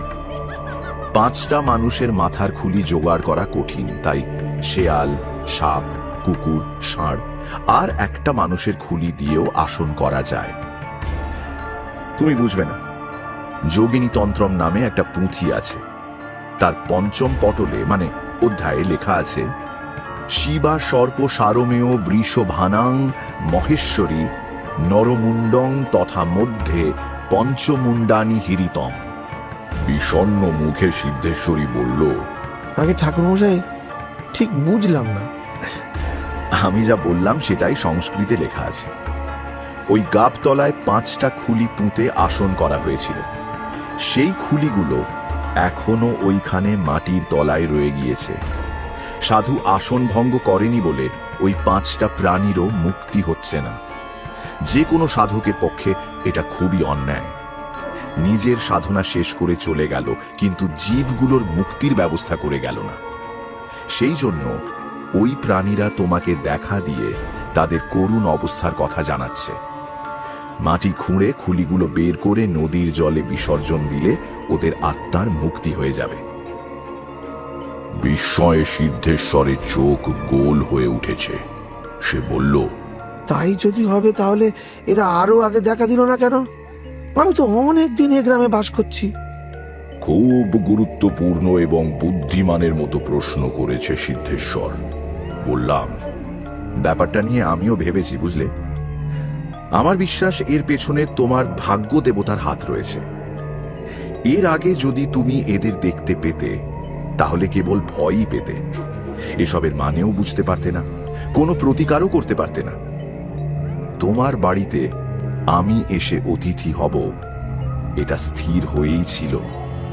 হয়তো ঈশ্বরই ঠিক করে রেখেছিলেন। তার ঠিক 1 মাস আগে থেকে তুমি প্রাণীগুলিকে দেখতে শুরু করেছ। আমিও এসে পড়লাম, সব শুনলাম। এবার তাদের মুক্তির উপায় হয়ে যাবে। তার জন্য এতদিন অপেক্ষা? এসব কে করায় ঠাকুরমশাই? জানি না সিদ্ধেশ্বর, তবে সেটা জানবার জন্যই তো পথে পথে ঘুরি। যাই হোক, তোমার পরিবারের সকলকে 3-4 দিনের জন্য কোথাও পাঠিয়ে দেবার ব্যবস্থা করো। মাটি খুঁড়ে ওই খুলিগুলোকে বের করে আমাদের নদীতে ফেলতে হবে। বাড়ির বাচ্চাদের বা মেয়েদের সামনে সেটা করা উচিত হবে না, তারা ভয় পেয়ে যাবে। তাতে কোনো অসুবিধা হবে না কথা। আমার বউ কদিন ধরে বাপের বাড়ি যাওয়ার জন্য বায়না ধরেছে। পরশুই ওদের সেখানে পাঠিয়ে দিচ্ছি। 2 দিন পরে তার পরিবারের সকলে রওনা হয়ে গেলে সিদ্ধেশ্বর বলল, এবার কর্তা? হ্যাঁ, এসো। কাল সকালেই কাজটা করে ফেলি, দেরি করে লাভ নেই। একটা মজুর ডেকে নেবো ঠাকুরমশাই। কত মাটি কাটতে হবে কে জানে? পাগল নাকি? এক্ষুনি সারা গ্রামে ব্যাপারটা রটে যাবে। গ্রামের লোকেদের তো চেনই, তারা তোমার বসত ভিটের অপবাদ ছড়াতে শুরু করবে। সিদ্ধেশ্বর, যতই পরিশ্রম হোক তোমাকেই এই কাজ করতে হবে। দরকার হলে আমিও হাত লাগাবো। না না, তার প্রয়োজন হবে না কর্তা, সে আমি একাই পারবো। পরের দিন সকাল থেকে সিদ্ধেশ্বর কোদাল আর নিড়ানি নিয়ে কাজে লেগে গেল। সঙ্গে আমিও রইলাম। সত্যি কথা বলতে কি, মনে একটু আশঙ্কাও হচ্ছিল। যদি আমার আন্দাজ ঠিক না হয়, যদি আমি ভুল করে থাকি। প্রথমে নিড়ানি দিয়ে ঝোপ জঙ্গল পরিষ্কার করে মাটি খোঁড়া শুরু হলো। আমার আশঙ্কা অবশ্য স্থায়ী হবার সুযোগ পেল না। একটু খুঁড়তেই প্রথম খুলিটা বেরিয়ে এলো কুকুরের। অকারণে বেশি শ্রম করে লাভ নেই। আসনের একটা সম্ভাব্য আকৃতি অনুমান করে সিদ্ধেশ্বরকে কাটতে বললাম। এবার বেরুলো ষাঁড়, তারপর শেয়াল আর সাপের মুন্ড। সাপটা নিয়েই একটু ঝামেলা হলো, ছোট জিনিস তো, কোথায় কিভাবে ছিল কে জানে। যাই হোক, শেষ অবধি সেটা খুঁজে পাওয়া গেল। আর আসনের ঠিক মাঝখান থেকে উঠে এলো একটা নরকরটি। কাজ শেষ, সিদ্ধেশ্বরকে বললাম গর্তগুলো বুঝিয়ে দিতে। খুলিগুলোকে একটা চটের বস্তায় ভরে রাখা হলো। দাওয়ায় এসে বসে এক ছিলিম তামাক ধরালাম। কোদাল নিড়ানি রেখে সিদ্ধেশ্বর কাছে এসে বসে গামছা দিয়ে মুখ মুছে বলল, এবার এগুলো নিয়ে কি করা যায় কর্তা? মাঠের দিকে কোথাও নিয়ে গিয়ে পুঁতে দেবো? দূর পাগল, এক জায়গায় মাটির তলা থেকে তুলে অন্য জায়গায় পুঁতে দিলে তো সেই একই ব্যাপার হবে। কেবল জায়গা বদল হবে মাত্র, বদ্ধ আত্মার মুক্তি হবে না। তাহলে ওগুলোকে থলে শুদ্ধ নদীতে গিয়ে ফেলতে হবে। তার আগে মন্ত্র পড়ে আমি জিনিসগুলোকে নিষ্ক্রিয় করে দেব, যাতে ওই আত্মারা আর ফিরে না আসতে পারে। আচ্ছা সিদ্ধেশ্বর, কানাই জেলের ছেলেকে আজ বিকেলের দিকে একটু পাওয়া যাবে? কিছুক্ষণের জন্য তার নৌকোটা আমাদের চাই। সে অসুবিধা হবে না, আমি এখনই গিয়ে বলে আসছি। কিন্তু কেন কথা বুঝলে না? করটি শুদ্ধ থলেটা নদীর পাড়ের কাছে ফেলা চলবে না। তোমাদের নদীতে খুব বেশি স্রোত খেলে না। ওটা যেখানে ফেলা হবে সেখানেই থেকে যাওয়ার সম্ভাবনা। অন্তত কয়েকদিন তো থাকবে বটেই। স্নান করতে নামলে লোকের পায়ে লাগবে, নানা রকম কথা রটবে। গ্রামের দু একজন আজ আমাদের খোঁড়াখুড়ি করতে দেখেছে, কে কোথা দিয়ে কি আন্দাজ করে তা ঠিক কি? তার চাইতে নৌকো করে ঘাট থেকে কিছু দূরে গিয়ে নদীর মাঝখানে বিসর্জন দেওয়া ভালো। কানাই জেলের ছেলে যে দেখবে, তাকে আমি বলবো আজ তোমাদের বাড়ি আমি সস্তায়ন করেছি, সেই পুজোর জিনিসপত্র ফেলা হলো, থলে না ফেলে আলাদা কাপড়ে জড়িয়ে নেব ক্ষণ। সিদ্ধেশ্বর নৌকো ঠিক করে এলো। তাকে বললাম, আজ আমরা রান্না করব না, চিড়ে, দই, কলা আর সন্দেশ পাওয়া যাবে তো? খুব পাওয়া যাবে, আমি এখনই নিয়ে আসছি। দাঁড়াও, আগে যেও না, ওই পথে আরেকটা কাজ করে এসো। কমলিদের সঙ্গে তোমার সম্পর্ক কি রকম? তুমি কোনো অনুরোধ করলে রাখবে? সিদ্ধেশ্বর একটু অবাক হয়ে বলল, কমলি আমাদের গ্রামে, যাকে সেদিন আমার দোকানে দেখেছেন? খুব ভালো সম্পর্ক। ওর বাবা বাড়ি না থাকলে আমি ওদের দেখাশোনা করি বলে কমলির মা আমাকে খুব মানে। কেন কথা? কমলির মাকে বলে এসো আজ বিকেলে অল্প কিছুক্ষণের জন্য যেন মেয়েকে পাঠিয়ে দেয়। বলো যে দুপুরে তোমার বাড়ি একটা পুজো হয়েছে, তার জিনিসপত্র কোনো বাচ্চা মেয়েকে দিয়ে নদীতে ফেলতে হবে, তাই ওকে একটু চাই। আমাদের দিকে তাকিয়ে তারানাথ বলল, এটা কেন করলাম জানো? বদ্ধ জীবাত্মাকে মুক্তি দেওয়া মহাপুণ্য কর্ম, যে করে তার সব দিক দিয়ে খুব উন্নতি হয়। তাই ভাবলাম কমলিদের খারাপ অবস্থা যাচ্ছে, দেখি না যদি ওদের কিছু মঙ্গল হয়। কমলির মা সরলা গ্রাম্য বধূ, সে কোনো প্রশ্ন না তুলে মেয়েকে পাঠিয়ে দিল। নৌকো ছিল গ্রামের ঘাটে বাঁধা, সবাই মিলে নৌকোয় উঠলাম। চারদিকে বিকেলের শান্ত পরিবেশ, নদীর জলে সামান্য স্রোতের টান।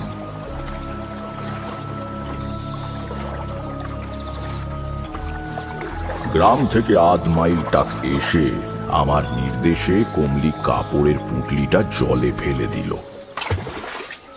মনে মনে বললাম, পুণ্যের কাজ করলে সুখী হও মা। পরের দিনই আমি আবার পথে বেরিয়ে পড়ি।